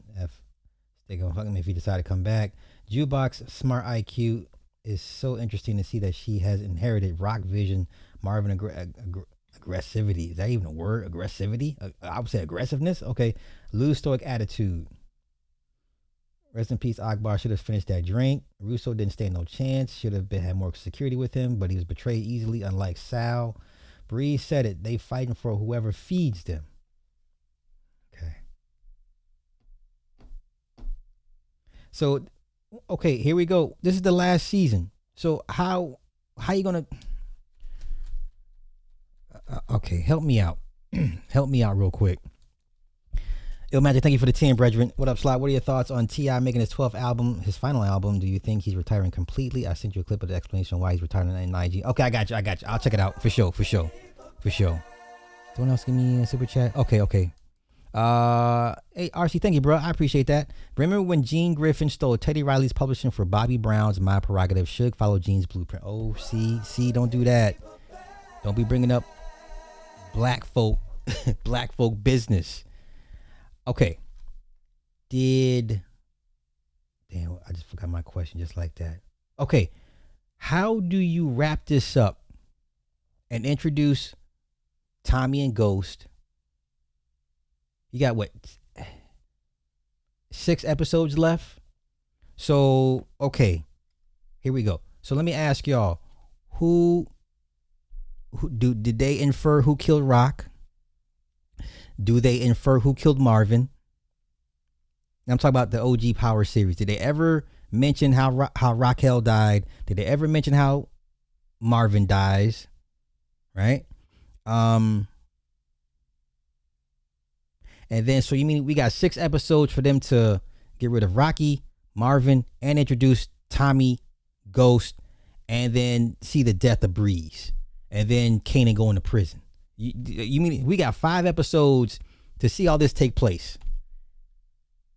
You think that's enough time? That was part of the problem with the last Power series when they needed 2 more episodes and they crammed everything in that last episode and it just felt forced and rushed and shit got left out. So you mean to tell me we got 6 episodes to see Rock get it, Marvin get it? I think Marvin pretty much gets killed by the mob. I don't know. Maybe Rocky puts him down because he's out of control. I don't know.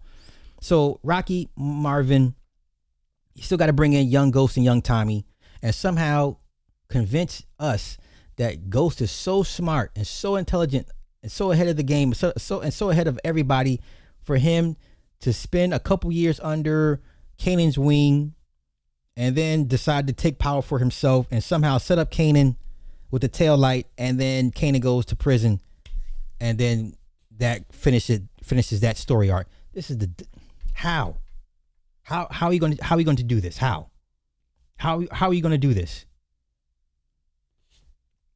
How do we do this? Like, I'm legit asking, how do we do this? This makes no sense. And listen. Yes. And I'm taking everybody's comments. Please help me understand how they're going to do this. Writing subpar on Power, add raising Kanan. It's not like watching the same shows. Too many plot holes. Yeah. Way too many plot holes. What happens with the couple who y'all say their names? I forget their names. The bank robbers that's running everybody. Them Snaps and Pops. What happens to Snaps and Pops? You see how many story arcs you have to finish up in 6 episodes and make it feel like it wasn't forced? Like, there's no way. This is what I mean with urban shows and the lack of creative writing, just good storytelling. There's 3 acts, and it's okay to have red herrings and misdirections, but you gotta give the characters time to just finish their arc and make it a good arc from start to finish. Kanan has not. They've watered down and wasted. I can't even watch the original Power series with Kanan anymore because it's like, I can't. I don't even respect the character now. I used to love Kanan. Do you understand? When Kanan was like, yeah, man, when I kill you, I'm gonna go fuck your bitch. I was like, yeah, kill that nigga. Kill Ghost. Like, you understand? Like, when the building was on fire, ain't you guys, yeah, nigga, when I get done, I'm gonna fuck your bitch. I'm like, yeah, nigga, fuck that bitch. I'm yelling at the screen like, yeah, kill that nigga, kill him. Kill Ghost. I was heavily invested in Kanan. Kanan for me was the whole reason to watch. Because you heard these whispers about Kanan this, Kanan that. Ooh, did you hear remember when Kanan did this? Remember when Kanan did that? He was the boogeyman. and they wrote him so well, just to kind of the hype factor. And you're like, man, I can't wait to see this Kanan guy. When's he gonna show up? And he shows up and he's everything. I'm like, yeah, okay, I can get behind this dude. Matter of fact, I like him because I understand his motivations. A great villain, no matter what the genre is, a great villain has a motivation you can understand. You may not agree with the villain, but you know what? You'd be like, you know what? I get it. I could see why he want to blow up the world. I could see why he wants to poison everybody. I could see Thanos. You can understand why Thanos was like, the world needs balance. I need to restore balance. The Joker, is a madman. Skeletor, I'm a villain. I get it. Great villains, you understand the motivation. Sometimes you find yourself rooting for Killmonger. Probably the best villain motivation. And to me, he was not a villain. His actions made him villainous. But to me, Killmonger was not a villain. I mean, he had a mission. I respected his motivation. I understood it. I supported it. Just some of the shit the methods he took was a little bit extreme. But nonetheless, all great villains have a motivation. And then with Kanan, perfect motivation. His homeboy set him up. He wants revenge. I'm with it. Who doesn't love a good revenge story? And watching Raising Kanan for the last 4 seasons has ruined the character of Kanan for me. I cannot watch that shit anymore. I'm talking the OG Kanan. I can't watch it anymore. It's like, nah, it don't even hit the same. What is his motivation to becoming what we saw in season 3? There's no tie-in there. And whatever motivations you're giving him makes no logical sense. It makes no sense. Even if you ask me to suspend disbelief and go into this power universe and be like, okay, let me see if I can try to understand why does this really make sense? I can't even make it make sense to me. I'm trying to make it make sense. It does not. This is a very, very poorly written show. I can't even call it lazy because the writers you have on staff are just have no clue on how to flesh out a character and tell a story. Like, this is the start, this is the finish, and everything else in between, make it make sense. And how do we get from start to finish? Make it make sense. Like, good writers be like, man, would this happen in real life? Would I make that? Would I have done that if that were me? If it doesn't make you question, would I have done that? Or what would I have done? Then it's not good writing. It's not good writing. Listen, we've all listened to all the dope dealer stories from the 80s on up. We know everybody's dope dealing stories. Fat Cat, Renzo, Nicky Barnes, Freeway Ross. We know the niggas in Detroit, the Pony Boys, and niggas, Cocaine Cowboys. We know every drug dealer's story. We know every motivation behind every decision they made.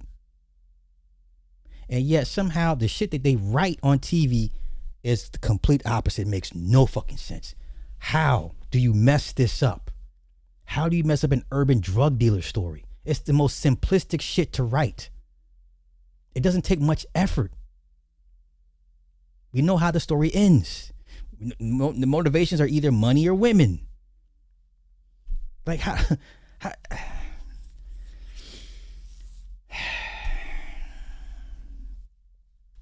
God damn it. I'm sorry, y'all. I'm sorry. People still say Killmonger is the second best villain to Thanos and MCU. Hey, listen, to me, he's the best. Hands down. Hands down.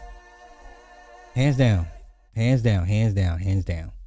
But I'm so disappointed in this Raising Kanan series, man. I'm so disappointed. Matter of fact, let's do this.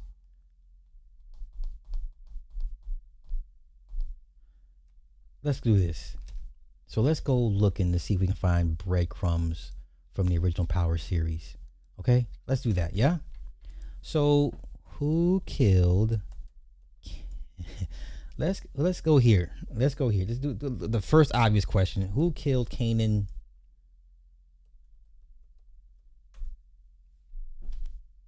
Okay.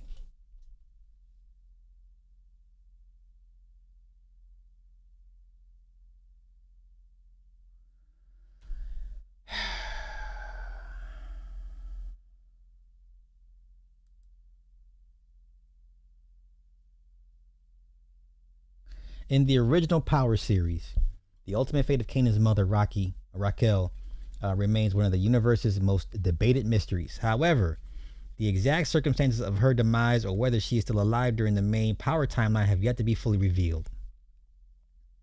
See what I'm saying?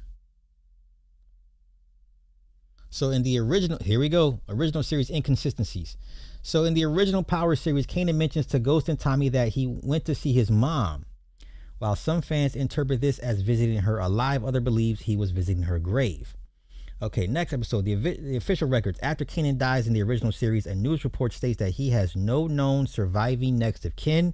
This heavily suggests she passes away before the events of the original show, though how and when she meets her end remains to be seen. So even the AI is like, y'all messing up. Okay, so let's do this. Who killed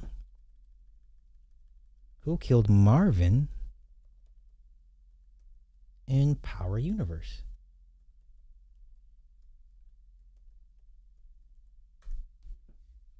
Let's see here.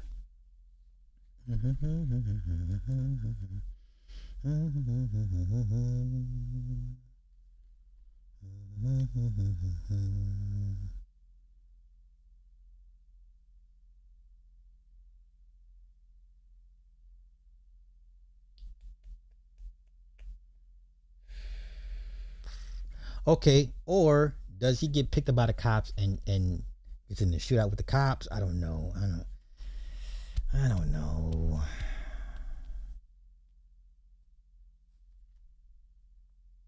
Let's go to the Power Universe wiki.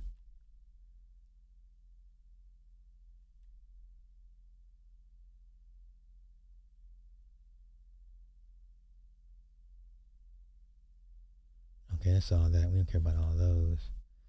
Power spinoffs. Well, okay. Well, maybe season 5, season 6. Okay, Power. We don't care about that. Ghost. Raising Kanan, 21 to present.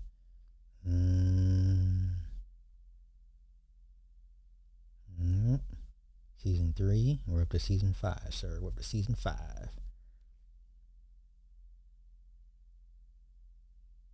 Okay, I think it's safe to say that Marvin ends up getting killed at some point. I'm going to assume shootout with the cops because they're closing in on him because the little girl, they keep saying she's lying when she says a white man with tattoos, and one of the neighbors said it was a black guy. It's just a matter of time before they connect the dots to Marvin. Let's go here. Let's see what they say.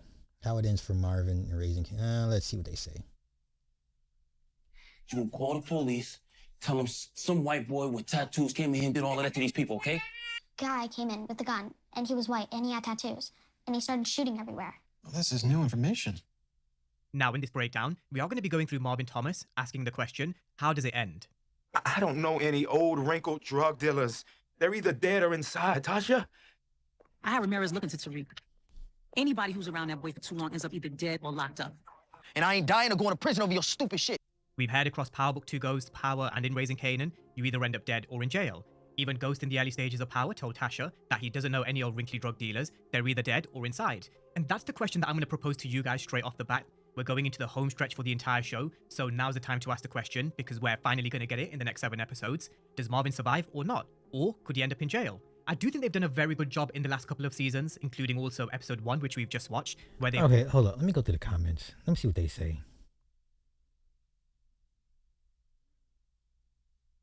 I always knew him saving Amber was going to come back to bite him in the ass. I agree. I agree. Odd if Marvin goes to jail for actually doing the right thing.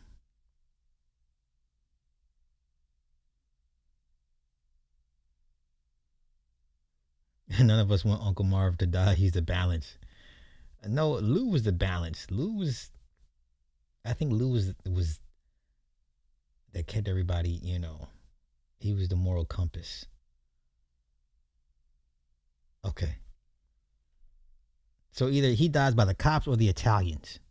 Because remember, he was working for was it Sal, dressed up as a mailman. He hit a capo or a made man. So the Italians haven't forgotten that. They just don't know who did it. So it's going to end bad for Marvin. But let's go. Where both are possible. You just never know whether Marvin could go out in a blaze of glory, take one for the family, take one for the team, maybe even sacrifice himself for Duke, or where he ends up in prison due to one of his many mistakes that he has made. One of them being killing Amber's foster parents at the back end of season 4.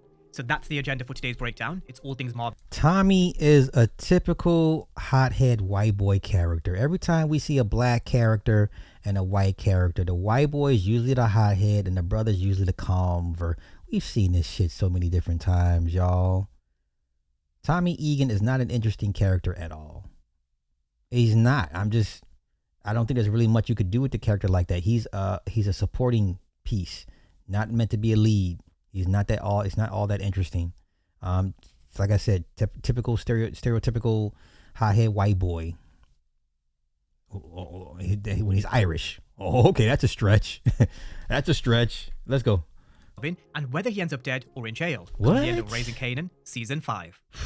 Wow. You ain't never watched that. Now, at this particular moment in time, Marvin is on a complete rampage. He's on a revenge mission to avenge Lou's death, and I definitely don't blame him. He's had his ups and downs with Lou over the first 2 seasons, but then you started to see a real big shift and the brotherhood really coming through. They both invested into Cafe Vu, they had a couple of moments together, and we have seen Marvin painting the town red even as early as season 1. That was when Lou was put in hospital by Unique's people. But the problem with Marvin is at this moment in time, and honestly, I do not blame him one bit. As I mentioned in one of my previous breakdowns, I do think this was All of Us in episode 1. We wanted to do exactly what Marvin was doing, paint the town red. But the problem is, when you're in this emotional state, looking for revenge, on the hunt for Unique, who you believe killed Lou, sometimes it just leads you to making more reckless mistakes, dropping more bodies, and potentially leaving something that law enforcement can use to trace back to you. As it is, law enforcement have been hot on his heels for a large portion of Raising Kanan. In season 1, there was also Tony Deep who tried to catch Marvin on a wire. Then we saw how that turned into a complete and utter mess, which ended in Marco Baselli's death. As much as we love Marvin, he is a gangster who does gangster shit, but for some of the things, he definitely doesn't have a good track record. In season 3, he was also hot on Detective Tanner's radar as the man in charge of the projects, and it also got to a point right at the end where they were actually really beginning to close in. Detective Howard said they have to give Marvin up, where he then gave Rock a choice. But that's just scratching the surface when it comes to Marvin being on law enforcement's radar and the mistakes that he's made, the bodies that he's dropped. Okay, I want to speed this up a bit. I just want to get to the end where he thinks is going to happen and where he speculates. Please don't fall. Please don't fall. Just get down. Get down.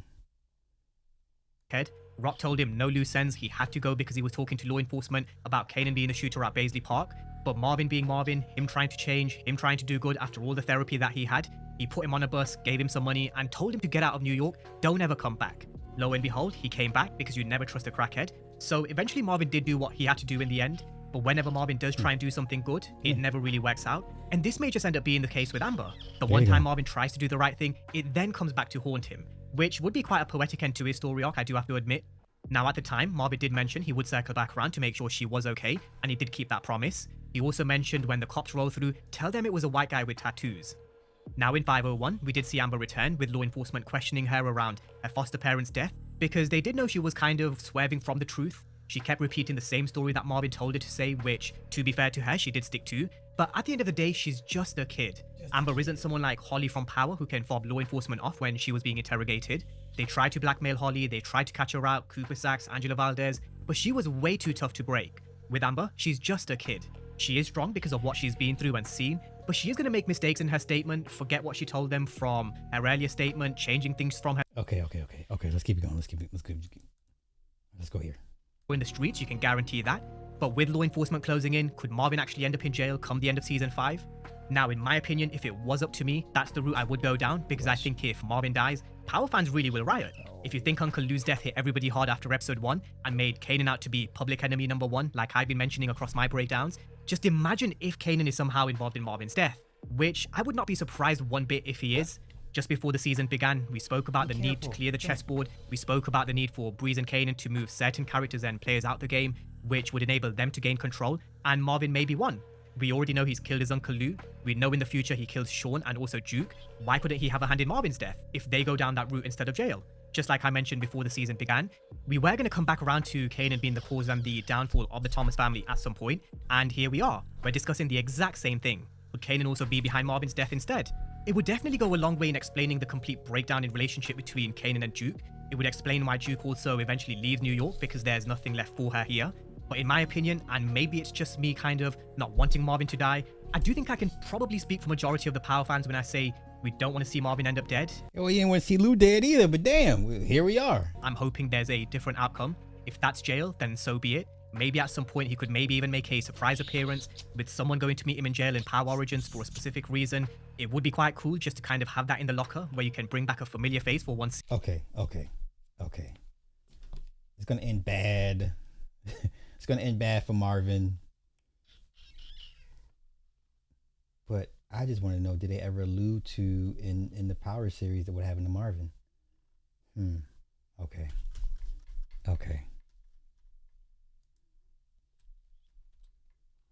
Girlfriend. What? She wants to play, y'all. All right, let me get out of here. House of Dragons. You want to get down? Yes? No? What are we doing? Okay. I'm going to wrap this up. Okay. House of Dragons Season 3, Episode 1 was pretty good. Oh, wait, I got to do Disclosure Day. Okay, never mind. We got to do Disclosure Day first. Let's do Disclosure Day first. Then we'll finish up with... Listen. Look, I'm going to need you to chill. Okay? I'm going to need you to chill. Yes? What? Okay. Let me do Disclosure Day real quick. Okay. Wait. Disclosure Day. Let's go here first. Take everything I present with a grain of salt. Everything with a grain... Did you just bite me, little shit? Ah! She bites hard. Let's go here. Contacting you, that's why I'm doing this. Some serious stuff going on. That's why I'm contacting you, that's why I'm doing this. 2319, c'est le code d'urgence dans Monster Inc. Le film où les monstres terrifient les enfants pour extraire leur énergie. I apologize, it's in France. Let's go. Mais le traumatisme, c'est aussi une porte d'entrée, un passage pour l'entité. Comme dans Disclosure Day. Margaret a été traumatisée dans son enfance et est devenue un passager. Un hôte pour le parasite. C'est pas un film sur les aliens, mais sur la possession. Après le choc, la victime se dissocie et un cerf apparaît. Once again, you don't have to agree with what I present. Just another way of thinking about stuff. Let's go. Comme dans Blanche-Neige. Et les animaux sont là pour tromper la victime. C'est pour ça qu'on voit des cerfs dans les films, comme dans Le Monde après nous, produit par... Okay, now, I like his connections. But remember, in Disclosure Day, they said, hey, we come to the children as animals so we don't frighten them. I'm sure things can have double meanings, triple meanings, quadruple meanings. I'm sure. But let's continue. Obama. Et sur sa nouvelle photo, des branches forment des bois de serre au-dessus de sa tête. Une façon de nous dire que nos dirigeants sont possédés. C'est pour ça qu'ils s'attaquent toujours aux enfants, comme dans le film Hansel et Gretel, cité par Margaret. Donc toutes ces divulgations ovni étaient planifiées pour nous faire croire à un sauveur externe. Alors qu'en fait il s'agit de possession. C'était le plan depuis le début. Okay, now... Vous habituer, vous faire aimer. Okay, now here's where I just deviate from everybody. There's one person that we can attribute to the aesthetic of the big-eyed, the big-head, big-eyed, slim-bodied alien. Okay, we all know this alien. There's only one person that we can attribute to that aesthetic. His name was Aleister Crowley. He is the reason why this aesthetic for aliens is pretty much ingrained into all of us. He was channeling, trying to open a portal, and he contacted a being named Lamb, and Lamb came to him like this, and that's how he drew him. Okay? So I hear what everybody's saying. I hear what dude is saying, but this aesthetic came to us from Aleister Crowley. Lamb. But let's continue. Let's continue. Et vous faire accepter l'entité. Et c'est une prise de contrôle collective qui arrive pile pendant la Coupe du Monde. Et FIFA en gématria satanique est égal à 23-19. Okay, you did a 5-hour series. It is never that serious. So let's go to James Franco. Let's go to his confession, if you want to call it that. What, Sweet Pea? You want to get up here? Come on. Come here. So adorable. I can't say no to you. Okay, so let's go here. Where is James Franco? Okay, you ready? Take everything I present with a grain of salt.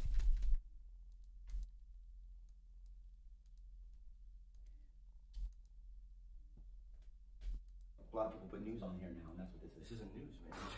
You're doing a bit. I'm not doing a bit.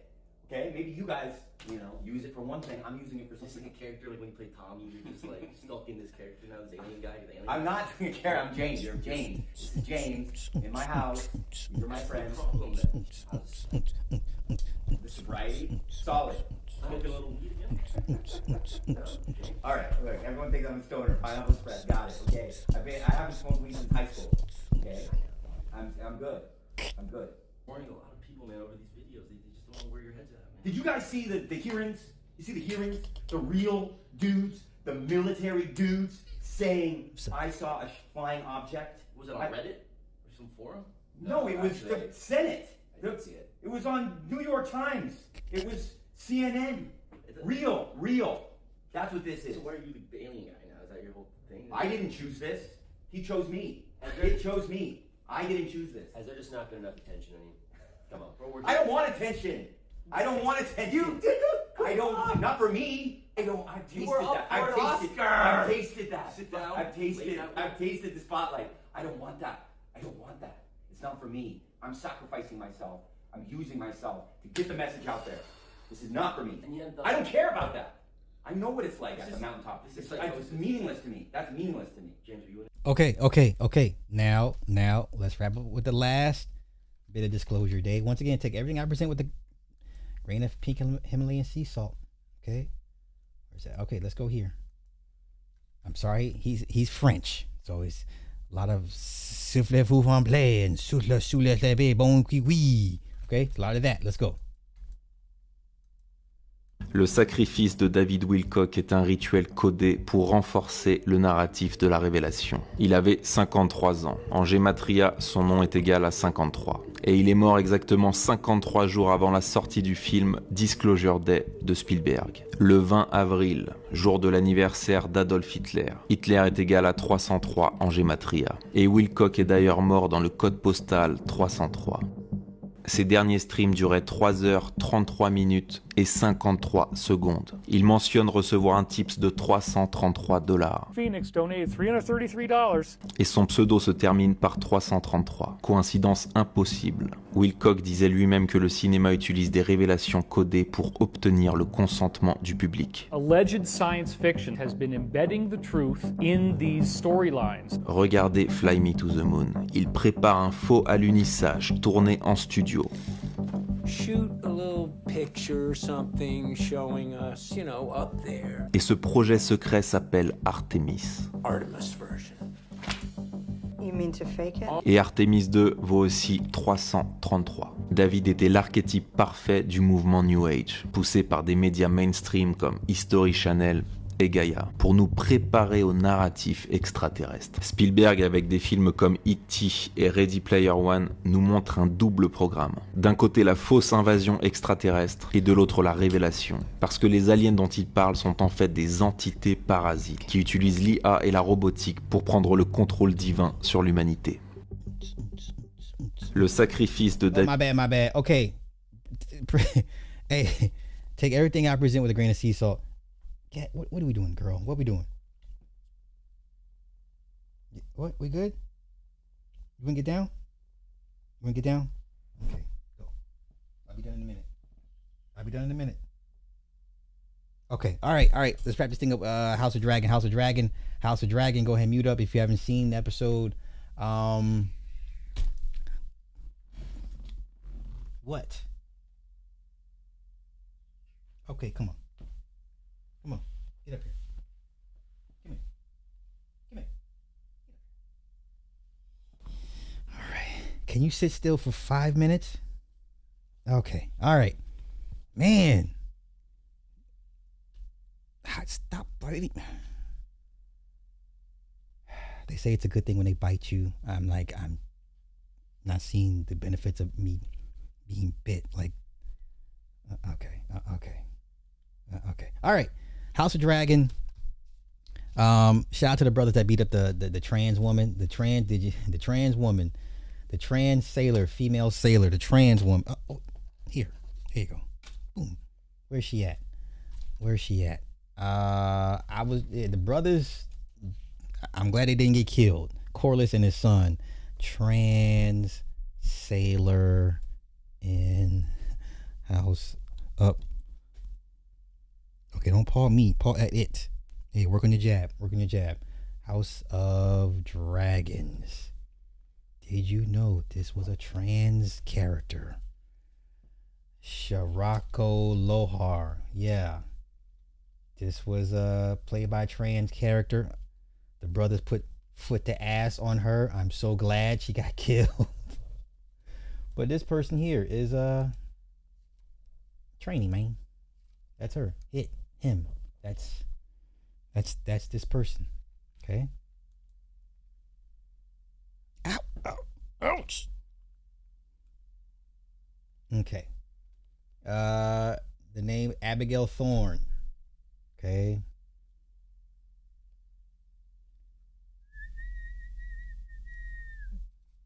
Okay. The reason I got so buff last year is because I have an ass-kicking role in the biggest show in the world. Yeah, it was a good thing they killed her off, y'all. So she dead. Okay. The sun took her out. Cats, goddammit. Okay, it's known for her popular Philosophy Tube series of video essays. Publicly announced she was transgender in one installment of the series. Well, you better stop.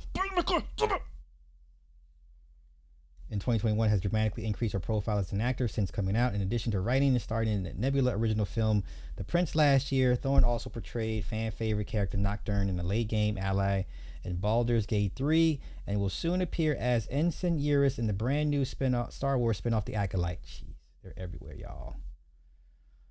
Okay. Get off. Let it go. Okay. Let me get back to House of Dragon. Sheep Stealer and Reyna took too long. I felt bad, Jason and Vermax drowned. That was pretty tragic. What else? That's pretty much it, man. I mean, it was a good episode. Don't get me wrong, it was a good episode. I think that the battle on the sea took the longest. Get off. It was a good episode, good first start to an episode of the season. They say this thing is going to last 4 seasons, so next season will be the last for this particular spinoff. And what the fuck is? Why you keep biting me? Why?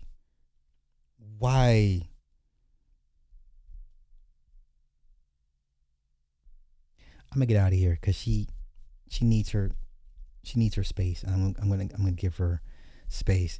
I mean, he got done. They did Jace dirty. The Vermax got did dirty. I'm not sure why the Reyna scene stealer thing or goat sheep stealer that just took too long to develop. He's a wild dragon. Like, you're not gonna control that.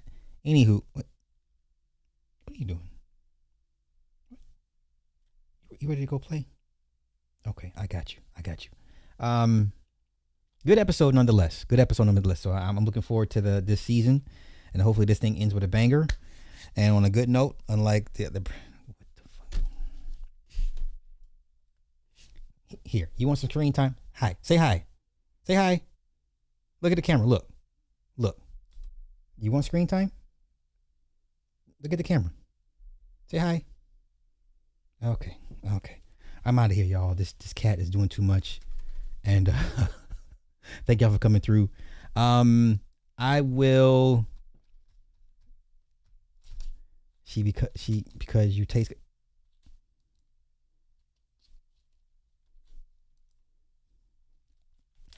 That's okay. If you say so. If you say so. T.I.'s last album. What the? Stop biting the cord. I understand you're a toddler and you're in the plane. It's okay. It's okay. Thank you. Just chill. Oh my God, this child. Child, yeah, my wife not gonna like you biting her. She not gonna like that shit at all. She not gonna like that at all. Final album from T.I. Get off the lap. Get off the keyboard. T.I. Oh, you just want to play. Okay, I'm out of here, y'all. She wants to play. I gotta go play. I gotta go be cat dad, so please forgive me for a half-ass show. I'm on cat duties now, y'all. I'm a full-time cat dad. So I gotta get out of here. I'll catch y'all later. You ready to go play? Come on, let's go play. Come on.